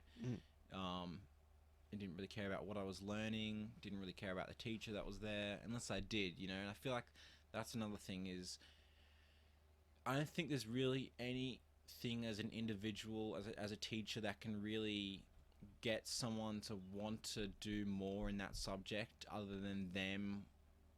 Or your passion rubbing off on them, a clear passion. or them finding something which they actually really like about it, which they didn't know. And one example of mine was we started doing poetry in year 8. I fucking like fuck poetry. I don't give a like that shit's boring, you know. And then we got these 3 options of these 3 different poets, and I didn't like any of them. I think from memory there was a contemporary poem about black rights. There was war poetry by Wilfred Owen, and a third which I can't remember. There was a few, but Yeah.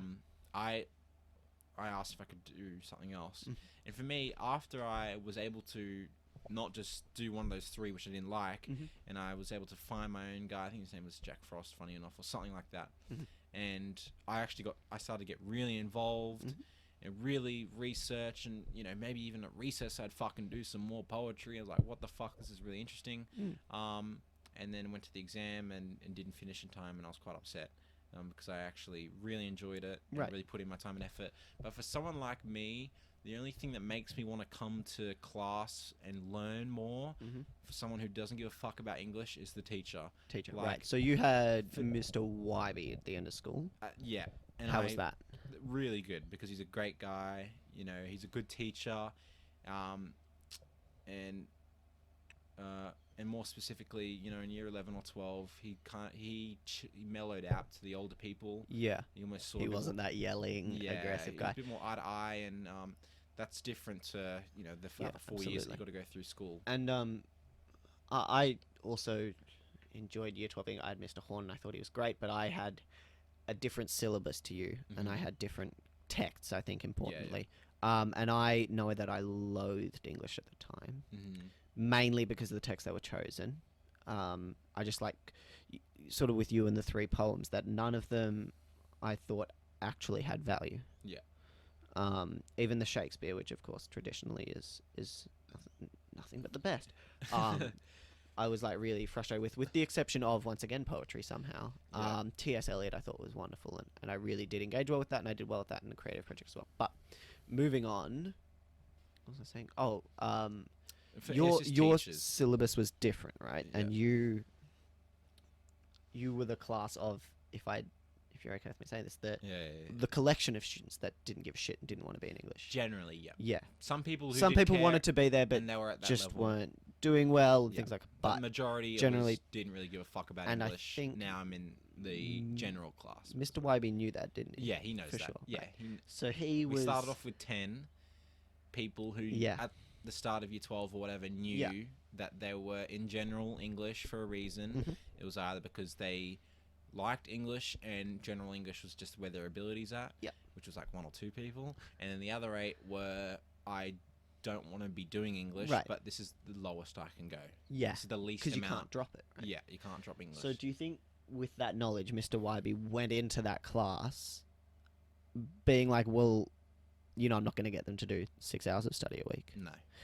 I'm not going to get them to care about traditional texts and things like that.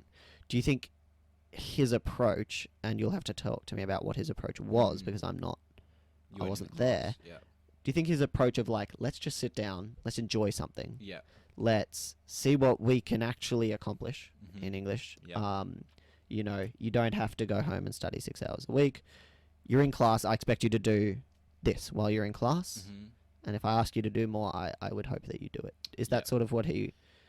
Yeah, sort of. He definitely, I mean, it was very realistic. He knew exactly what was going to happen. I mean, he'd been watching all of us since year 7. Yeah, and he's knew been what type of English people teaching we a long were. time. He's an Exactly. HSC marker in the Yeah. subject. He's very good. But for a year 12 English teacher, he was relaxed. He was like, kind of no feed or drink in class most of the time. You know, it was...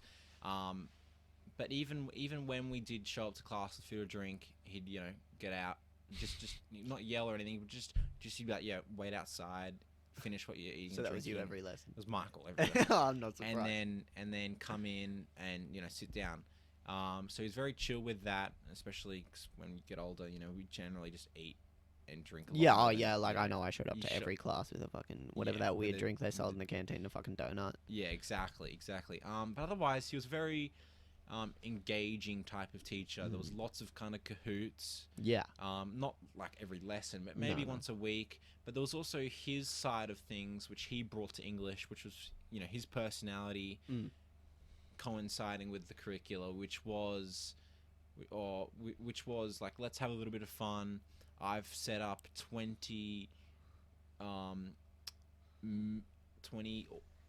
movie scene audios, you know, and that wasn't really anything to do with English or anything, but it was like, we're going to finish off the last 10 minutes of this 2-hour period with a game, with some fun. Something that you look forward to even when you're coming into the class. Exactly. Yeah. But otherwise, he was very, alright, this is what we're doing, you know, open your books, open your laptops, you know, we're either reading this from a book that we're reading through at the moment, because that's gonna be in your HSC or whatever. The Curious Case of the Dog in the Night. Yeah, and the Crucible and other stuff like that. But it was English was good. I mean, I wasn't oh fuck.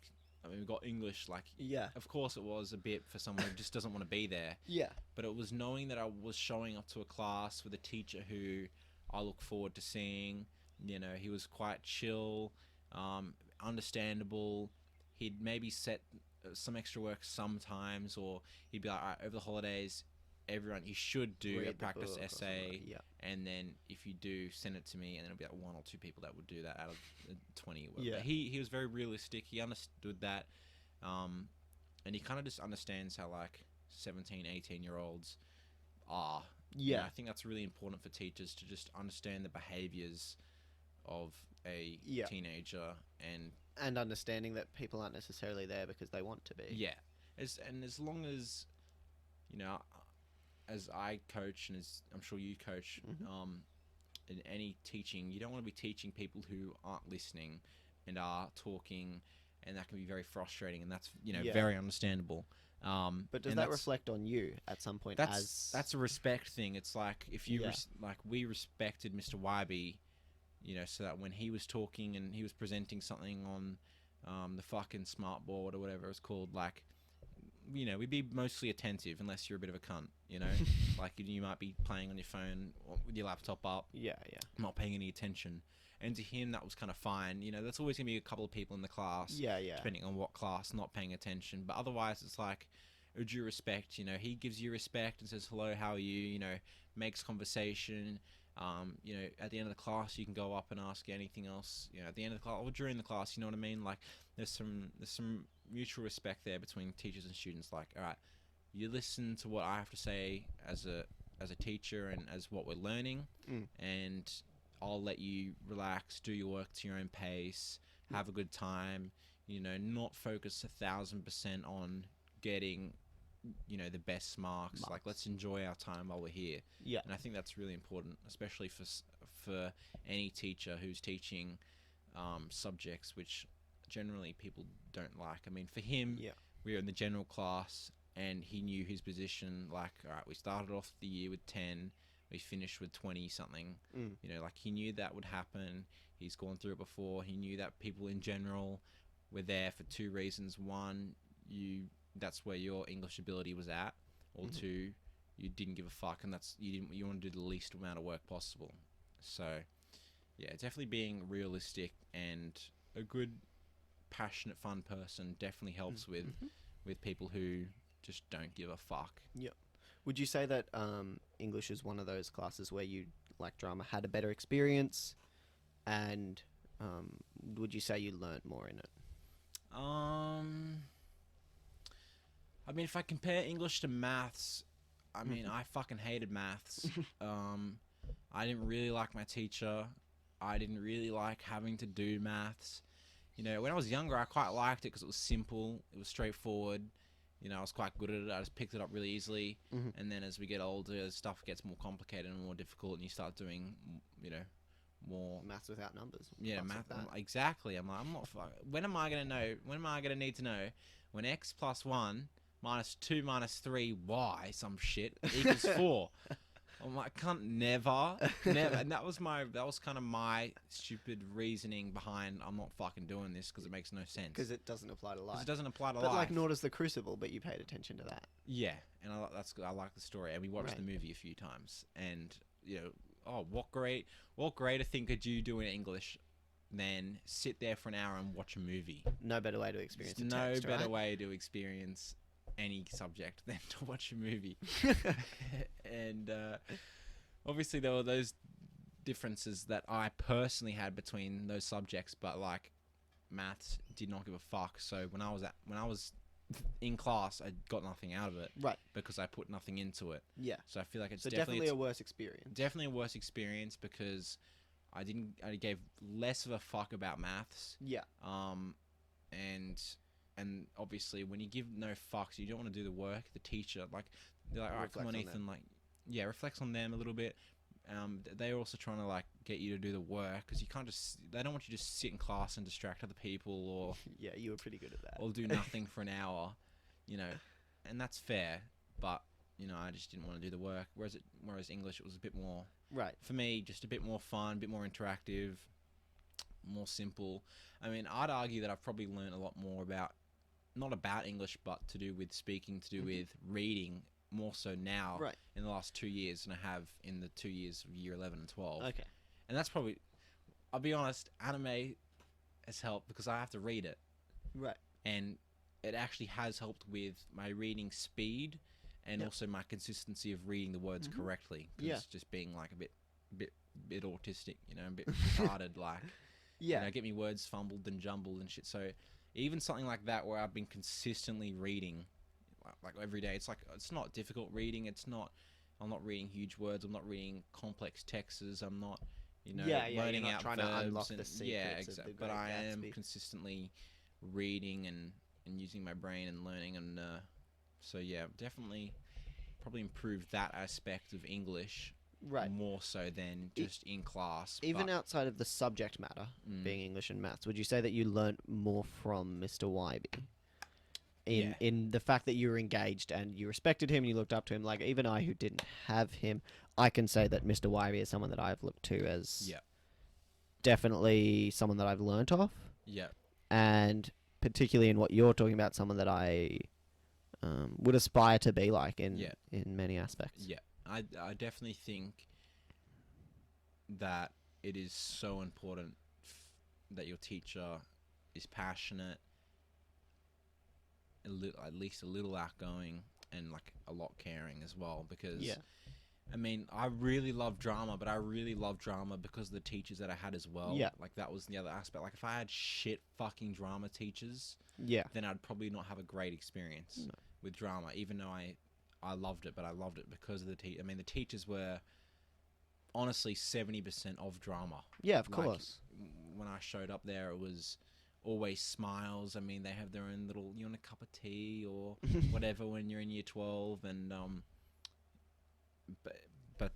yeah. Then I have English. It's like, yeah, I have a good teacher, and then I have maths. And for me personally, I just clashed with my math teacher, and and I just didn't enjoy it either. So having a good teacher is really valuable, especially if you don't enjoy the subject. If you enjoy the subject, you enjoy the subject. Like, you want to be there anyway. Like, if I had PE, like just sport, I'm fucking showing up. I don't give a fuck who's teaching. Who doesn't show up to PE? Like, well, of the run around spastic children like yourself and myself. Like PE was so great. Yeah. I mean, honestly, I wish we had PE until year 12, where I could. Well, you dropped it. I just, it was half theory, half I did practical. that for a bit because I needed one unit because I was doing an extension subject, and I did that what was it called? Did you do the early morning one? Yeah. You did the early morning one. Yeah. Because it clashed with my timetable, so I had to do it outside of timetable. Yeah. So I was coming in an hour early to do, what was it called again? The sport sports science, sports SCR or something like that. Something, but it was sports and recreation. Yeah. But how was it? It was half theory, half. Yeah, but it wasn't practical, like you just was got given a handbook and you were told to go through it and whatever. But I know that I went into that with a few friends in the class and I was like, damn, we're just going to play some sport. It was going to be like PE. And we ended up doing our first one was like CrossFit. Yeah. And I was like, I did not. I did not sign up for CrossFit. I was some right. Like I was playing 3, 4 sports a week, not a year. Yeah. Like I was pretty fit, so to just stand there on a treadmill where I wasn't pushing myself and I wasn't enjoying it, and I was there an hour before school started. Yeah. And I was just like, wow, I'm gonna kill myself, but that's okay because we get to choose next session. Yeah. And it was gym. Yeah. We went and did weights. Bro, and then I quit. If I want to do PE, I want to do fucking. All right, I want 20. There's gonna be 20 people in the class. Right. Motherfuckers, 10. There's gonna be 10v10. There's gonna be 5v5, whatever it is. Like even frisbee and stuff where no one has a background, right? Frisbee was fun. Fuck, how fun was where frisbee? it was like 2 goals. Or 4 goals even when they play. Yeah. And you'd see shit like that. I really enjoyed and valued. Yeah, like, compared to me, that was valuable. Like I understand it not playing basketball because if you and Tom ended up on a team against 3 poor people who had never played basketball, then it was gonna be shit. Yeah. You'd have fun for sure. Yeah. It was gonna be shit for them, but like, playing frisbee where it's just a fucking free for all. Yeah, and it's fun. Yeah. I wish. I feel like there was a lot of people in the year who would have just done PE if it was an elective. Yeah. Or just as like a 1 unit. There's no Maybe there is assessments on how much effort you put in, how the game could be better, how you'd run the game, like all these different dynamics of sporting, which is you play a game for 40 minutes with your peers, and then at the end of it, you talk about how you might personally improve it. What happened, like if someone got hurt and didn't. Yeah, why they got hurt. No one went up and said how to take you away suck. from that. Yeah, how to be a good sportsman, how good sportsmanship, stuff like that. I mean, to me, that was really valuable because it's just fun. Like it's just being a kid. You're just doing something exorbitant, whatever the fuck. I think exorbitant is a word. I have missed a call. You wanna? We'll wrap up quick, and then I'll who is it? It's Liv. What's the time? 4:30. What time That's did we start? 4:20. Is it 4:20? Like 3ish. 4:20. No, we started a bit after 2. When do you have to leave? I do not know. Do you want to message her I don't and know. see? See what she said. But otherwise, yeah, I mean, it was just fun. It was just I got to play around, be a bit sweaty, play a game. Like I feel like games are really undervalued in school.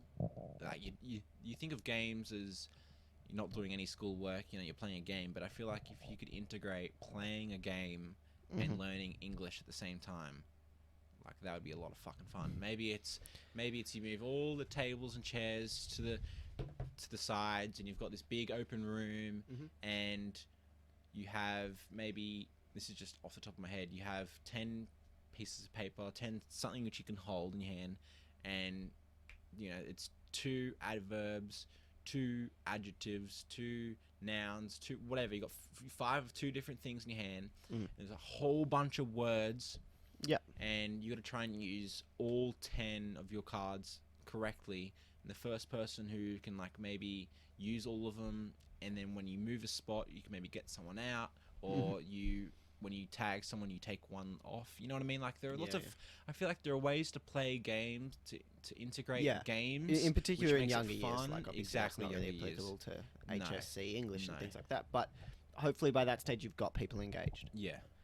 I think Or at least people know what they're gonna developing it do. earlier, right? Like imagine if you'd had Mr. YB in the way that you know him now Yeah.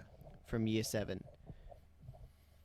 Like, do you English think you would have enjoyable? all the way through, right? And Most then you likely, and but then you it care wasn't. about English. I didn't like English in year 7. No, I know. A little bit I did because I was with a good mate. Yeah, we got yeah. to sit next to each other.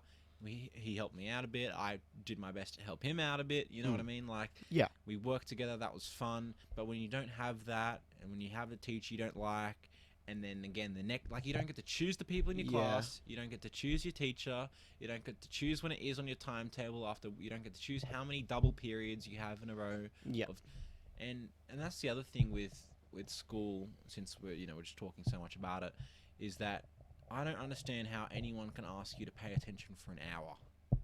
It's interesting, and I it's cannot. not like I get that it sort of has to be that way for logistical reasons of Yeah. like you can narrow this, you can narrow that. But you're right, like especially for 2 hours if it's a double and things Yeah. like that. But the fact that it wasn't broken down into tasks, but into time. Yeah. Right, like it's not it's you've got an hour, teach what you can, learn what you can, do what you can get done. It's not like this is what we have to get done, it takes whatever it takes and then we move on. Yeah. Which is sort of weird because it's not how life works. Mm. Right, like you developing this room, developing your podcast, right? What it start was like, well, I got to build a house, Well, I don't right? even know So what a so you podcast- develop this, you start What do you need for a researching, right? Yeah, researching. Right. First thing. And then investing in things and starting and doing a podcast, then trying editing and researching editing and things like that. And it's weird because it's like, okay, we're going to learn about editing for an hour. Yeah. And you do an hour, and you might have learned everything you need to know by half hour in, but we were going to keep going. Yeah. Or by an hour in, you might still be fucking clueless. Yeah. But that's too bad because the next lesson's about investing in the right gear. Yeah.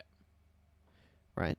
And I know at work, I'm given tasks and I know how to prioritize them. That's another skill altogether. Yeah. And then I do them until they're done. Yeah. And then I move on to a new task. Yeah. It's not like I have an hour to do this.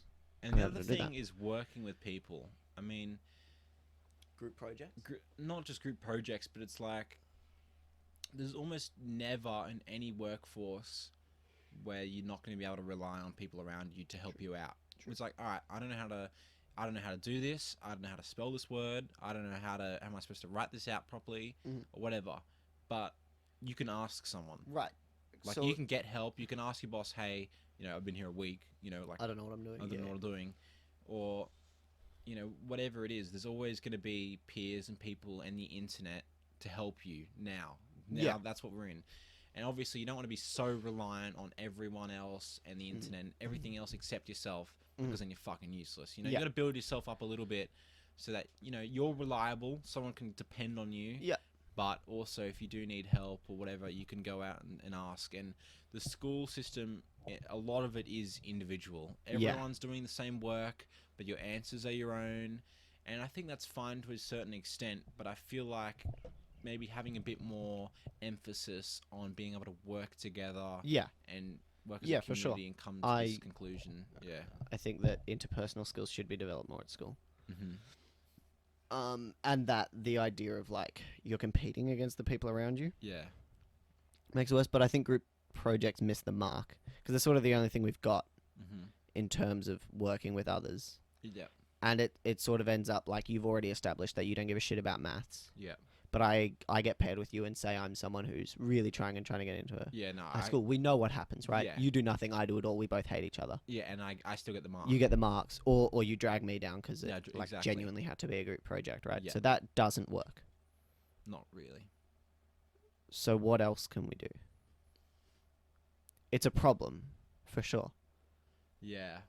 Like, It's hard to get people who don't want to be there, don't want to do the work, Mm. to contribute as much to the group as everyone else. yeah, and like that's just like real life. I know that my manager is much better at Yeah. her job than I am at mine, and she'll always contribute more. Yeah.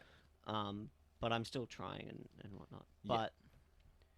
But okay, here's an example, and it probably once again misses the mark. But say you walk into an English class with 4 people, year 7, so it doesn't really matter. Yeah. Sorry, year 7 students. Hate to break it to you.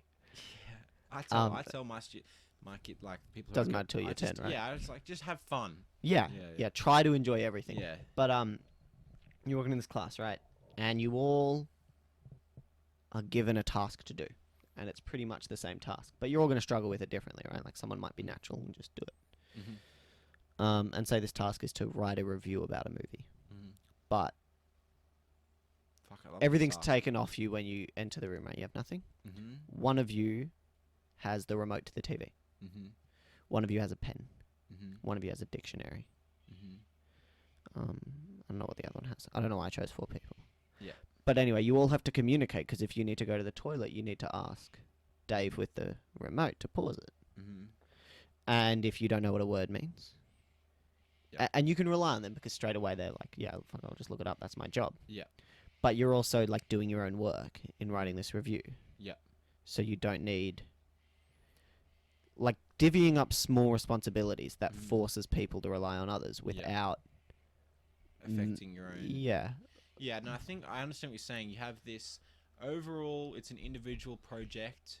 However, you have people who have to rely on other people to Yeah. get more help, almost. Yeah. Like You can't properly do it alone. Yeah, but there are there are even group projects in like maths, They and sucked. of course they suck. But it's fucking maths, bro. Maths is the most individual brainiac fucking thing. Yeah, What do you need? that's 3 people to fucking hold the piece of paper and 1 person to write pi equals x squared or some shit. Like what group like We did it's like have one- it's like 1 person figures it out and then it's like, oh yeah, good job team. Yeah. I know that we did have group projects in HSC extension maths. Yeah, and that's why I brought it up because I know you did. And it was frustrating for me because I was paired with Maya, and she was really good. Like she did all her work, I did all mine. We were quite equal, and we actually did it really good. Mm-hmm. We did a really good job, and I thought we were going to get full marks. Yeah. Here's the thing: we had a different timetable. We weren't in the same class. She was in advanced, I was in extension. We got paired together. I had cricket Tuesday, Wednesdays, and Saturdays. She had netball. Piano Wednesdays, or piano. whatever. Right. So we didn't really have a time that lined up. We had different free periods. We couldn't Yep. sit down and both do it together. But we were communicating. We'd message. We were like, you do this bit, I'll do this bit, Yep. I'll help with this, blah, blah, blah, blah, blah. We Yep. got it done. We met the morning of. Yep. Put it all together on USB, put it in the right order. Yep. Submitted it. And we got it back. Mm. Full marks except 4. Out of 30, we got -1 for bad teamwork. Right. How does Miss How'd Harris know about this? Seems Even like though good I teamwork, to right? be honest. If you can, if you So manage what to, happened was we were trying to establish formulas for like actual things that happen. So I used the tides, and she might have used something else, right? Mhm. Time or something. And in doing that, we had to make graphs, and we had used different programs to make our graphs. So our graphs looked different. right, and that's what she gives you. She was like, "Well, you teamwork on. clearly didn't communicate well enough because you made different graphs." It's like, no, well, we did the graphs independently, which you're okay for, because Mhm. the goal was to create this and create it together, which we did. Mhm. And I was more comfortable using my program because Yep. it's something we done in extension maths. Yeah. And she was more comfortable using her program because it was something she's better with. So really, it's better teamwork because we both did what was easier for us, and it worked well together. Mm. You can read both the graphs. Yeah. It's just lines on a chart, It's just how it looks as well. right? It's like different colors, and the grids look different. It's like, You what give the me fuck? -1 because the design Right? looks different. Right. Mm-hmm. Immensely frustrating. Yeah. I mean, the thought that I get out of that is that, you know, you can do group projects if you divvy it up. If you, all right, motherfucker, you get 1 to 4, you get 5 to 8, and I get 9 to 12. Yeah. And then everyone has to contribute their own, 33% of the task, and then you come back, you put it all together, and you have a group task. Maybe you have to present it in front of the class, but you've all worked on it, you've all done your own individual part.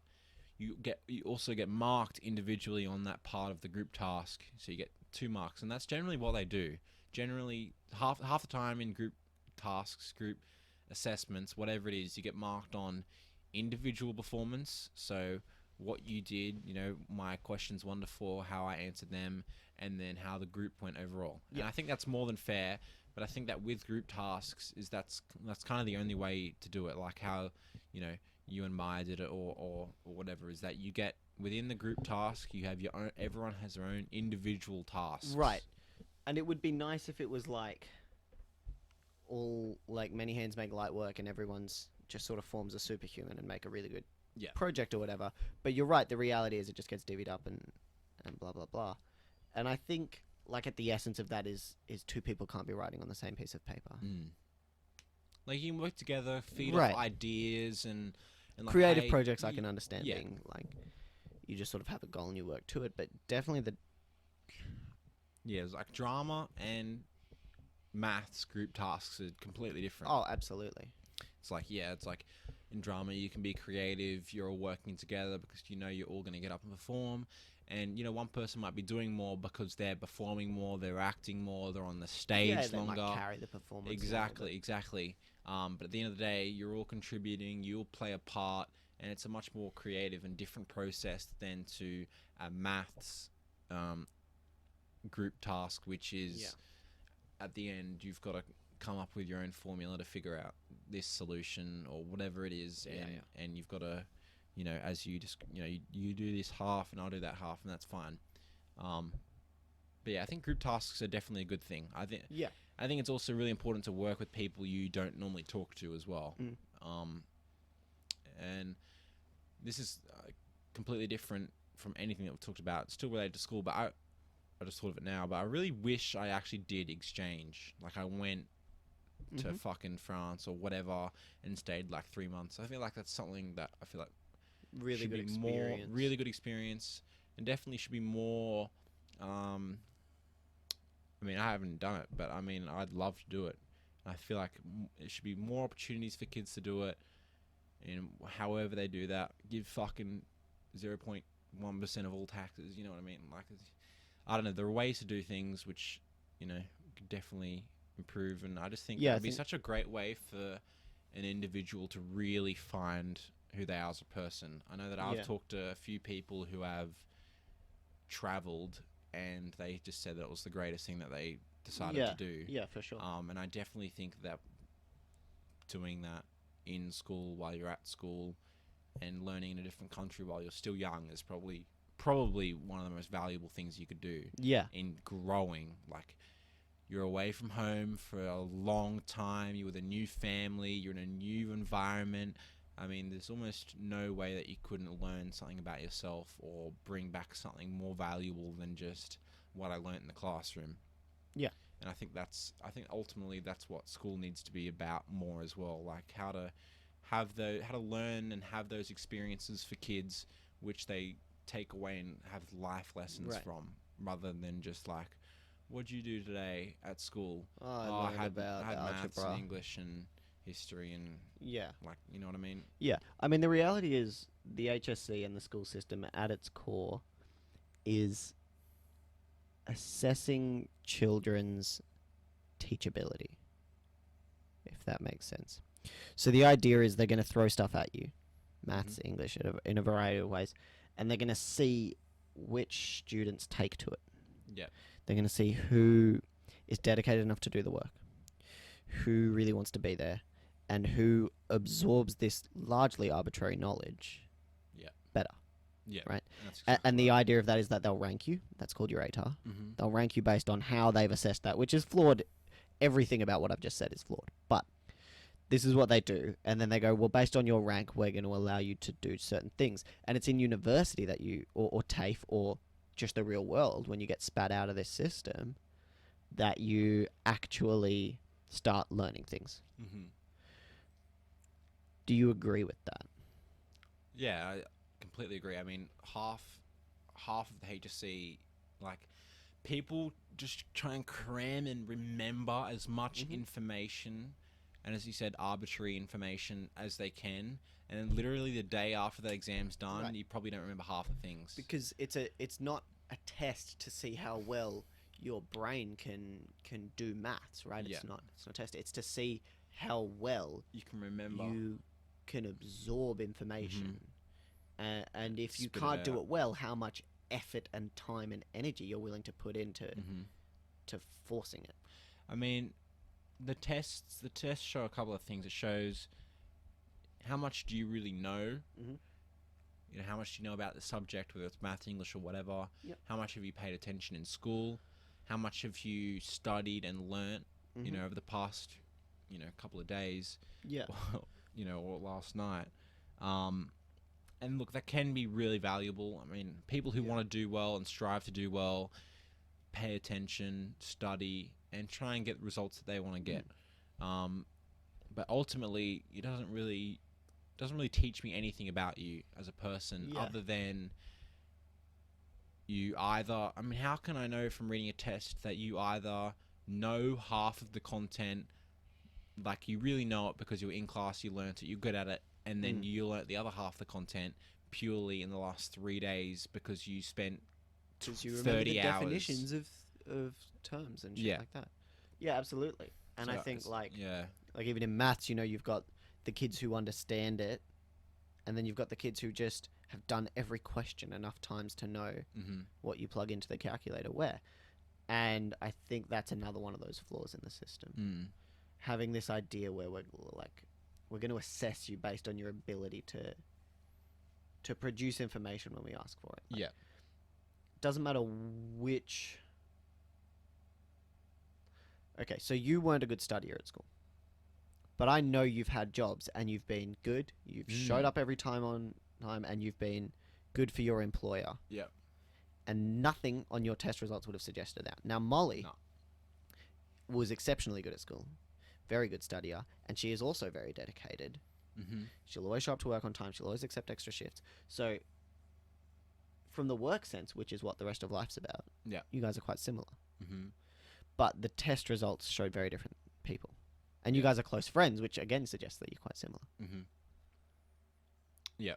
The only difference is, like, I mean, a lot of it is, upbringing. Like, did your parents, do you have one or two parents? Is it a good home environment? Did they push you as a kid to, do your homework? Did they sit there and help you with it? Did they,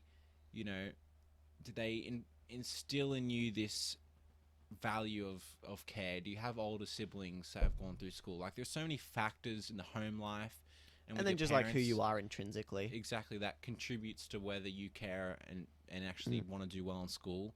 It's like the people who don't want to do well in school, like, you can almost tell when you go to their house compared to someone else's house. Like, there is just that distinction in families or in whatever it is that builds up this person that wants to do well or not.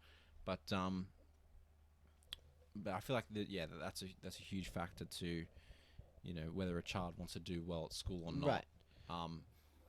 But otherwise, it's like, I'm a good worker. Like if I'm getting paid to do something, I want to do my best ability. But all this school shit just has no contribution to what type of person I want to be or what type of person that I am in the real world, as a lot of people say in school. Like a lot of teachers or a lot of whoever you're When you're in talking the real to, world. like, wait until you're in the real world. I'm like, bitch, I'm in the real world now. The real Yeah. world is I'm 12. I'm at school. I had no choice to be here. I have no choice in what subjects I'm doing. I have no choice in how long I have to do them for. I have no choice if I get homework. Like, there's just no choice. And I feel like that is the biggest issue with school. And as being a young person, is that you get no choice. And it's honestly the worst feeling. You have no control over your environment that you get to be in. You have no control in who you sit next to half the time. You have no control in which teacher you'd like to be with. Right. And I feel like there's just no freedom at school. There's just no freedom. There's no, like, all right, every Friday, once every 3 weeks, year 7 as a year is going to get together and do something fun. Yeah. You know, there's no freedom. There's no freedom until you get to Until like year the 12. last week of year 12. Until you get to like year 12. And then there's some freedoms depending on what school. But then there's also more pressure and things like and that. there's more pressure. I'll just check my phone quickly, Yeah, and then go, I have bro. I think I have a good way to tie this all together. Yeah, so, yeah, I don't know, it's just... What Yeah, donut definitely would you like? more freedom. What, sorry? Donut. What donut would you like? Donut. I don't need a donut, bro. No, you're getting a donut. I don't need a donut. What donut would you like? Chocolate? Chocolate. Are you getting picked up, are you, or...? No, my car's here. I think she's just meeting me here. Oh, yeah. Right. So So- going back to your first question with regards to the school system of what would you I do change? if you had the right? keys to do anything yet? So let's me and you sit down and very quickly redesign the high school system Mm-hmm. in Australia with what we've just discussed. So I'm going to start by getting rid of the HSC. Okay. And we'll get to that when we get to year 12. But let's start in the younger years with a more diverse category of teachers rather than, like, say, our school had 6 maths teachers, 5 English teachers, 5 science teachers, several history teachers, 2 drama teachers, 1 wild ed teacher, One music. 1 rave teacher, Yep. right? So let's go with a more diverse range, and let's go with, everyone's going to have to do a little bit of maths, but we're going to say less, Mm-hmm. and English.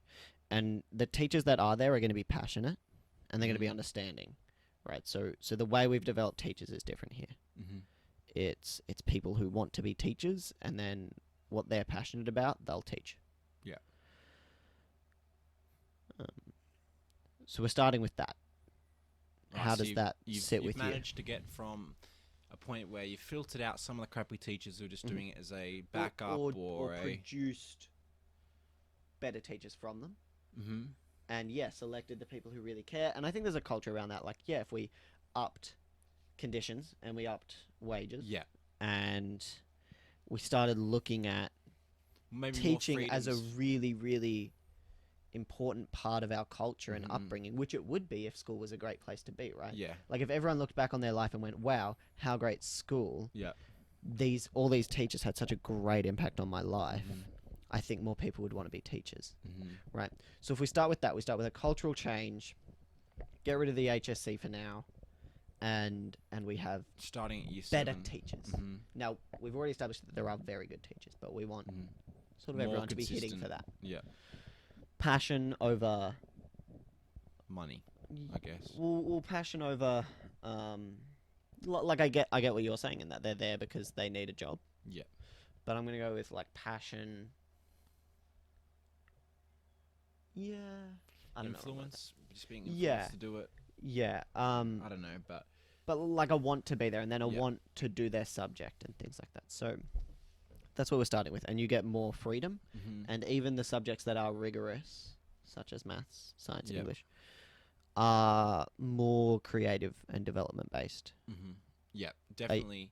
I definitely feel like there just should be more choice. I mean, Yep. if you're in year 7, you should be able to choose. Like, you should have a bare minimum. Okay, you have to do English and maths this amount of time. However, I feel like not just only being able to maybe select a few Electives straight electives straight away, Mhm. but maybe more time that you'd like in those electives. So yeah. if I knew I wanted to do drama from year 7, Mhm. I'd be like, all right, I'm just gonna do as much drama as I can, however Yeah. much they allow. So say there's 2 drama classes, you can choose to be in There's both. 2 or I don't know how they'd work it, but let's just say the bare minimum of maths is 3 hours of maths a week. Yeah. And English Which would is be bare much less minimum, than which what would we be 5 would have hours done. maths a week or something. Yeah. Whereas because I've done only doing 3 hours of maths, and that means I have another 2 hours which I can maybe put on towards drama and stuff like that. And that this system would need take a lot more work to actually be actually good, where you can have students from a young age not only pick a few electives but also pick how much time they spend. Yeah. Because obviously you can't really just you need that class. You need a class of people who want to do 5 hours of drama and a class of people who only want to do 3 hours.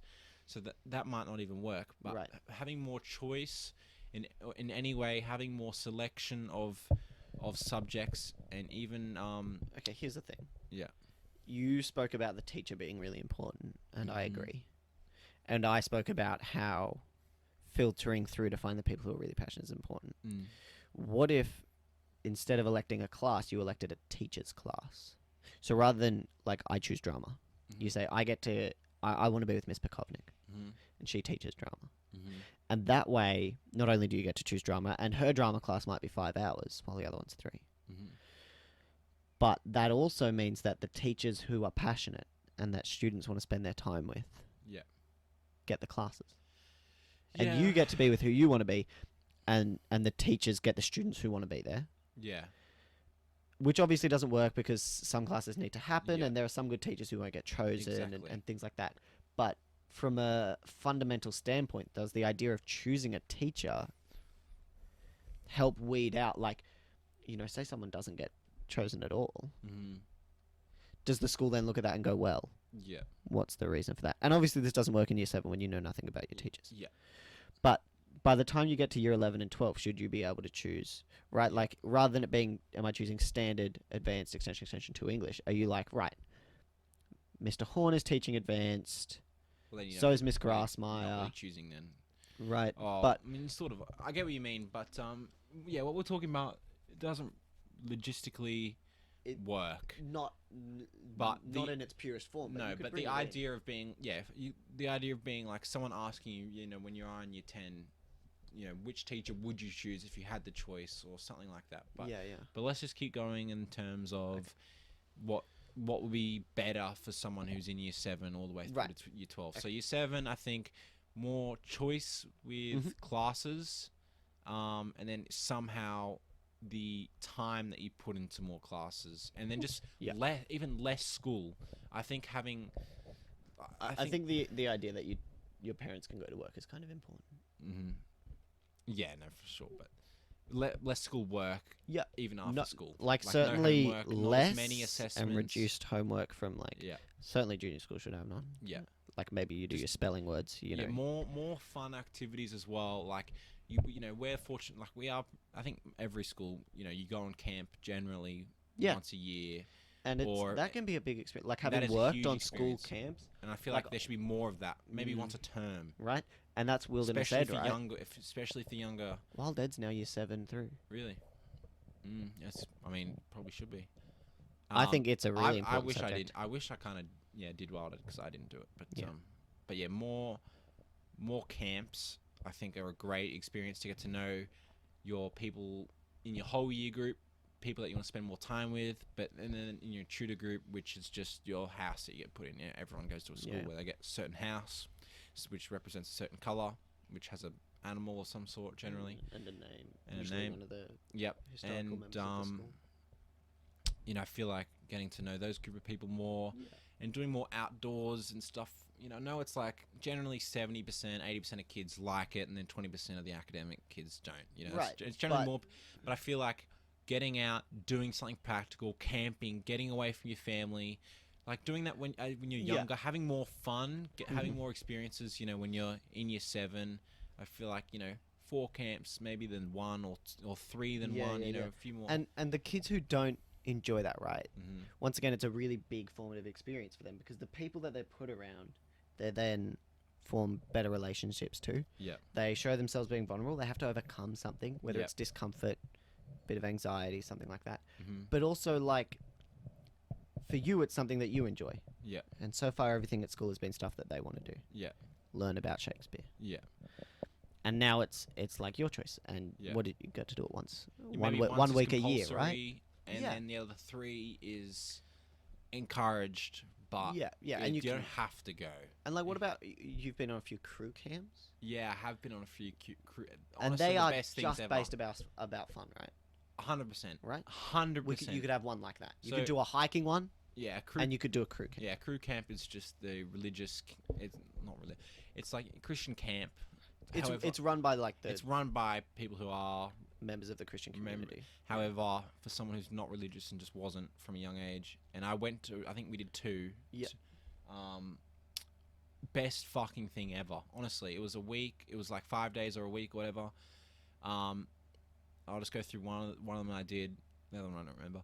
I sort of remember. One of them I was with my sister, a friend, and then randomly another person that was in our year was there as well. So another friend.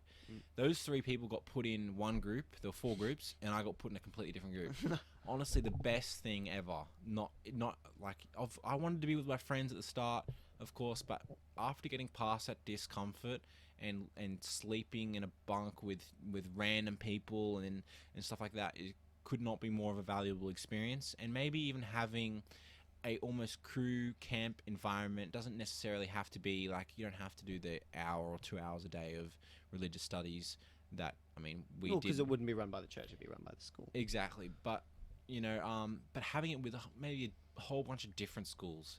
So it's like you get a couple of schools in your area. You're like, all right, we have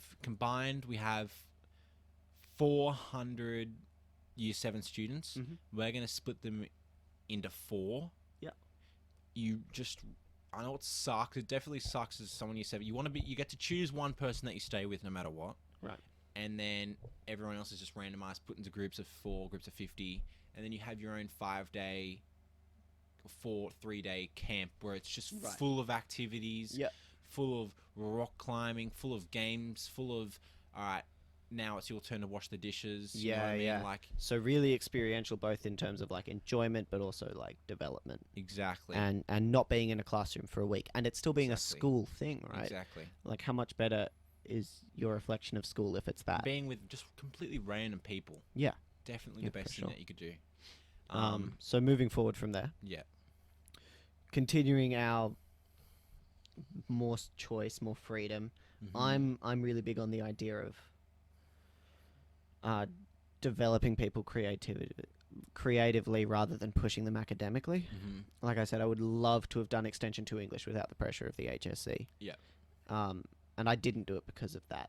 Like, to have someone who is passionate and is there guiding me through a creative project.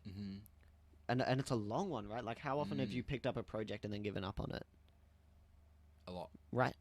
How good would it be to be like, no, this is what we're doing. Yeah. You've said it. You've set it out. You've made a plan. You've thought about it. This is what we're doing. Yeah, you've got an 8-week. You got to keep doing it. That's why I think like wood tech, right? Whatever food. So whatever so it is, what you got this what long, subjects can we do creative things in? And I Wood think it'll tech. be more than you think, right? So wood tech, art is the obvious one. Yep, Drama, Yeah. English. Yeah. I'm gonna go with physics. Okay. I got no idea. I'm not saying maths. IPT. Creative project.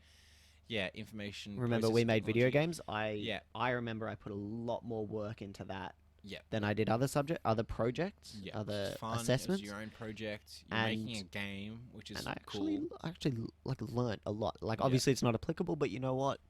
Nor's linear algebra. Yeah. So, what other subjects could we do? Language, History. Definitely history do for sure. Yeah. Even any type of history. Okay, I am going to say maths, but it is obviously a harder thing to do. I don't know about law or anything, but Yeah. But just you're just saying like a long creative Yeah. endeavor, Or which even like lots of months, like you said in your drama classes, you would have the class to make a little skit or a little piece. Yeah. Music is an Yeah. obvious one. I mean, the other thing with drama is just improv. Yeah. So, I don't know if you can implement improv into any other subject where it's just get up and do something. Like, Yeah. I don't know how you do that with any other subject, but that's why drama's so fucking fun. So It's like you just get up on stage and you just improvise a scene. yeah, It's like, where else can you just write something? Where else can you just do something where you're completely improvising and you're turning it into something? You're turning it into art. Like, of course, you could go into art or any of these actual creative subjects where you get an A4 piece of paper, you get whatever, and you don't have anything in mind. You just think of something and you just create it. And for sure you'd have lessons where they're like, well, this is the classic, the bowl of fruit, and we're going to learn how to draw it, right?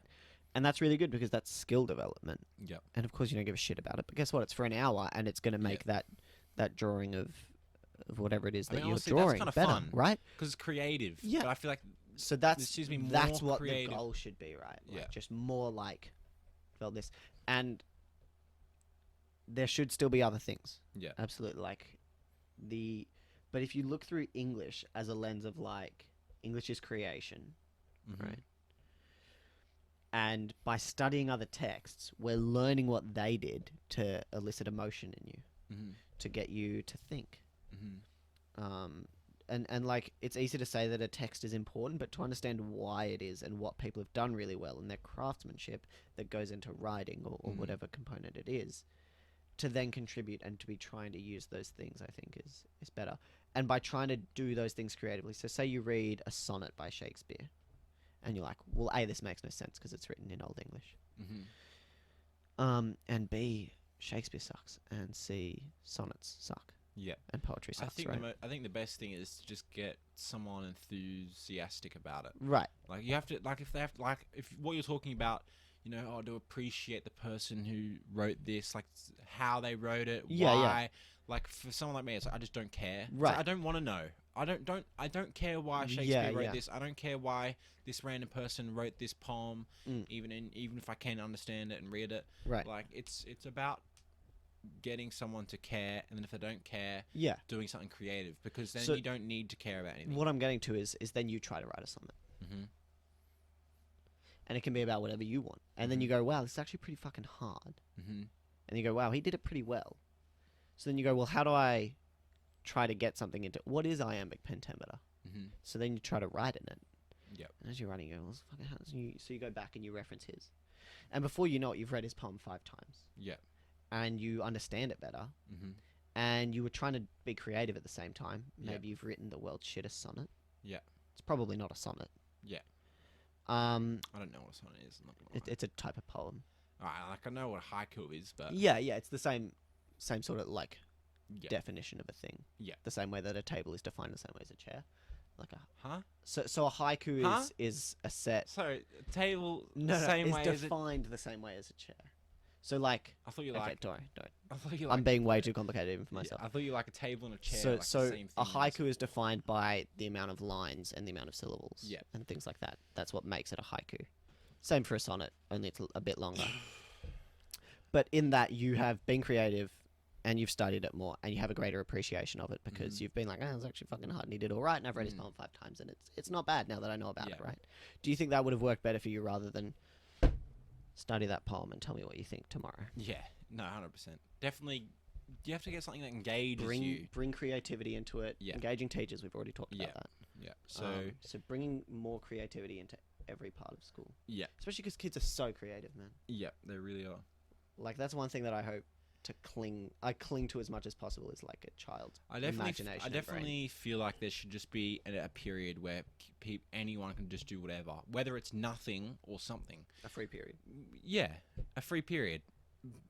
But generally, for young kids, you have a teacher there. Yeah, like and you actually have it's to like, be in a okay, certain what space. are you doing? Like, yeah, are you playing a game to your fullest? Like, are you trying to succeed? That's most stupid. I can't believe I said that. It's like, like let them sort have of they fun come for in a and period. you go, what do you want to do? Yeah, what do you want to do? Hour? Yeah, what do you want to do in this You hour? want to sleep? There's the bed. Yeah. You want to draw? Cool, we've got drawing stuff. Yeah. Just do you think that's what tutor should have been? Do you think tutor should have been an hour and it should have been that? Certainly in younger years. Probably. I mean, tutor was just 20 minutes. It was just literally in between third period and lunchtime. It was, you didn't do anything. Yeah. You're on your phone. We played a bit of like depending on your whoever you're with, you might actually interact with people. Like we played Uno a few times, but I mean we had like 6 or 7 different tutors. You know, we started off with Mrs. Harris and whatever, different Raj, and it was good. But I feel like there should definitely be just a free period from year 7 to 9, twice a week. I think that tutor isn't a bad option. And Instead of chapel. maybe half an hour tutors that way. During that half an hour, you can do literally anything. You can sleep, you can talk with your tutor. Pardon me. You can continue working on your game. You can continue doing some drama. Like, you can literally do anything you want, even if it's play a game. Yeah. Like, it doesn't matter, but just try and do something. Yeah. It doesn't matter. But it's something generally that maybe even you're passionate about. Yeah. Maybe even work on a project through this. Cool. Like, imagine how more freedom. Sorry, you just inspired me with something. So, like, imagine if you're enjoying a class so much that you show up to your free period and you're doing your work. Yeah. People will do that. I fucking did that. Right. The stuff that I was doing in other classes, which I shouldn't have been doing, but it was to do with another subject. Okay.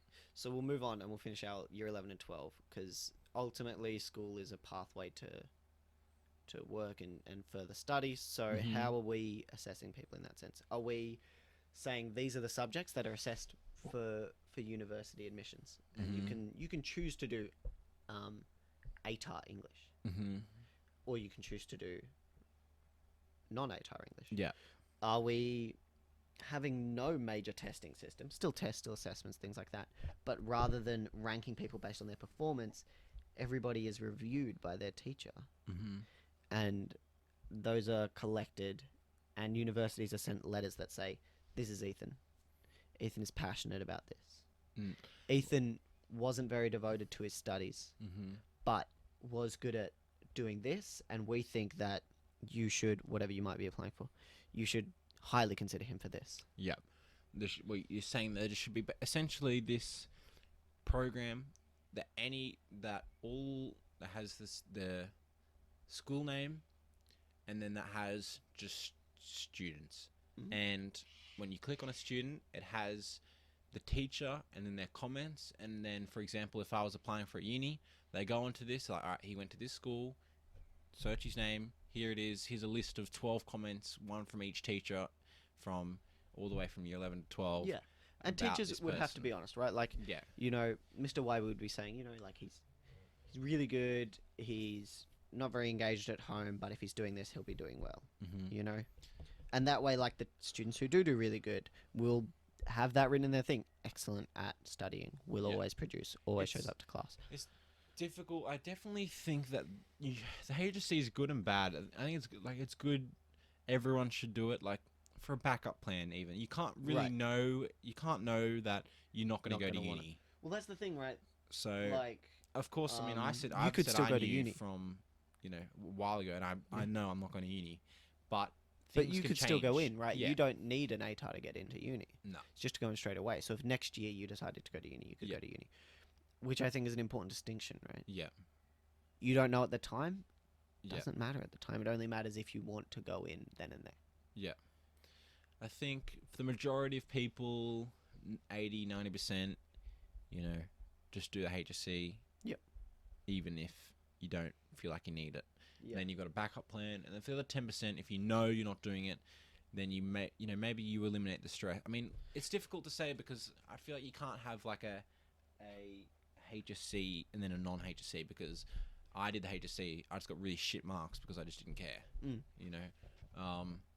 But otherwise, for year 11 and 12, more projects which affect the school for year 11, like, okay, especially for year 12s, like, you should do a thing like take a break from all this study and shit. It's every Friday a new group of people host a whatever, whether it's this they want to do a water fight, they want to do a games day, they want to do just a Muffy day, they want to do performance, they want to do a musical item, whatever it is. It's, you have this little area, you can, maybe it's, you want to fucking sell cupcakes and shit for charity, and whatever it is to involve people into doing something, hosting something, having something for the younger years.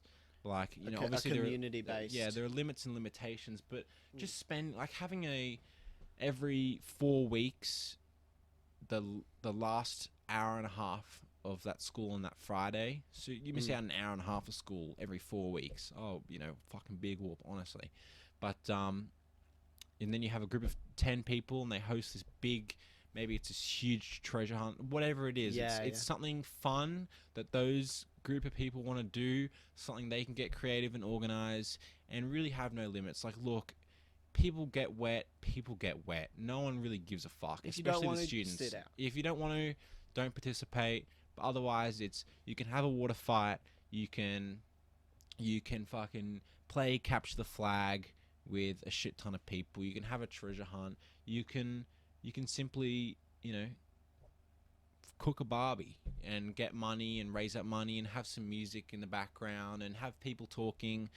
Your idea could even be pair up with someone younger than you and and try and do this and try and do that and just have things which are run by year 12 students, which allows them to be creative and have freedom and impact the school, or even just have older and younger kids talk to each other, because I feel like young kids are really curious. They have a lot of questions, and put them in an environment where there's a year 12 who doesn't look scary or actually wants to talk to them, because there are a few introverts and a few people who just doesn't give a fuck. They don't want to talk to little kids and they want to keep to themselves or whatever.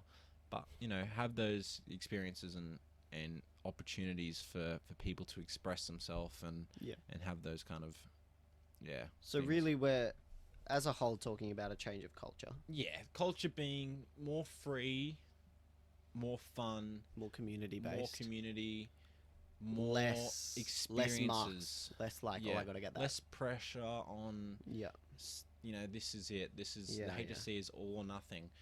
I mean, the way that the people at our school put it was like, it's just a number at the end of the day, and that's a great way. Like they did try. So it wasn't like the teachers were trying to build up this pressure to make you anxious. It was like they're trying to help you out. They're trying to make you realize it is just a number that you're getting. It's not the be all end all. But when you're doing it, it's not just their perspective or point of view that's coming into play. It's your parents, it's your siblings' scores, it's your grandparents, it's your entire environment which affects you into what your perspective is on the HSC and how well you want to do. But otherwise more freedom and more fun.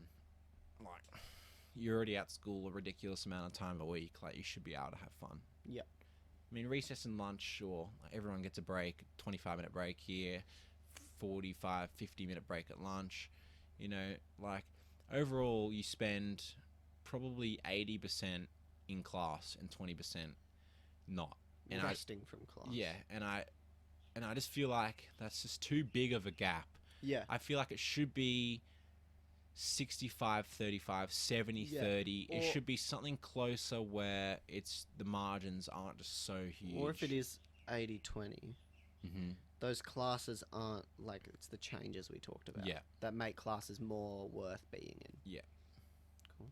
I mean, I know that other countries, other Scandinavian countries, they have less school. Like, they go to school only 3 days a week when they're younger. They don't go for as long, and it's so that kids can have fun. They can go. They can go climb trees with their friends. They can, just have fun. So I think that's really undervalued and important as fuck. Yep, I totally agree. So I'm just gonna check my You want to end there? Yeah, I guess. I'll see where. What is the time? 5:11. All right. Well, I still had heaps of other things that we could talk about, but obviously, it's 5:11, so we'll have another chance, I'm sure. Yeah, whenever, bro. I mean, I was gonna talk to you about friendships at school, because that shit's quite difficult, and for sure, friendships, sport, basketball, relationships, heaps of stuff. But we can do that again. Yeah, absolutely. Love to be back. Dunzo, bro.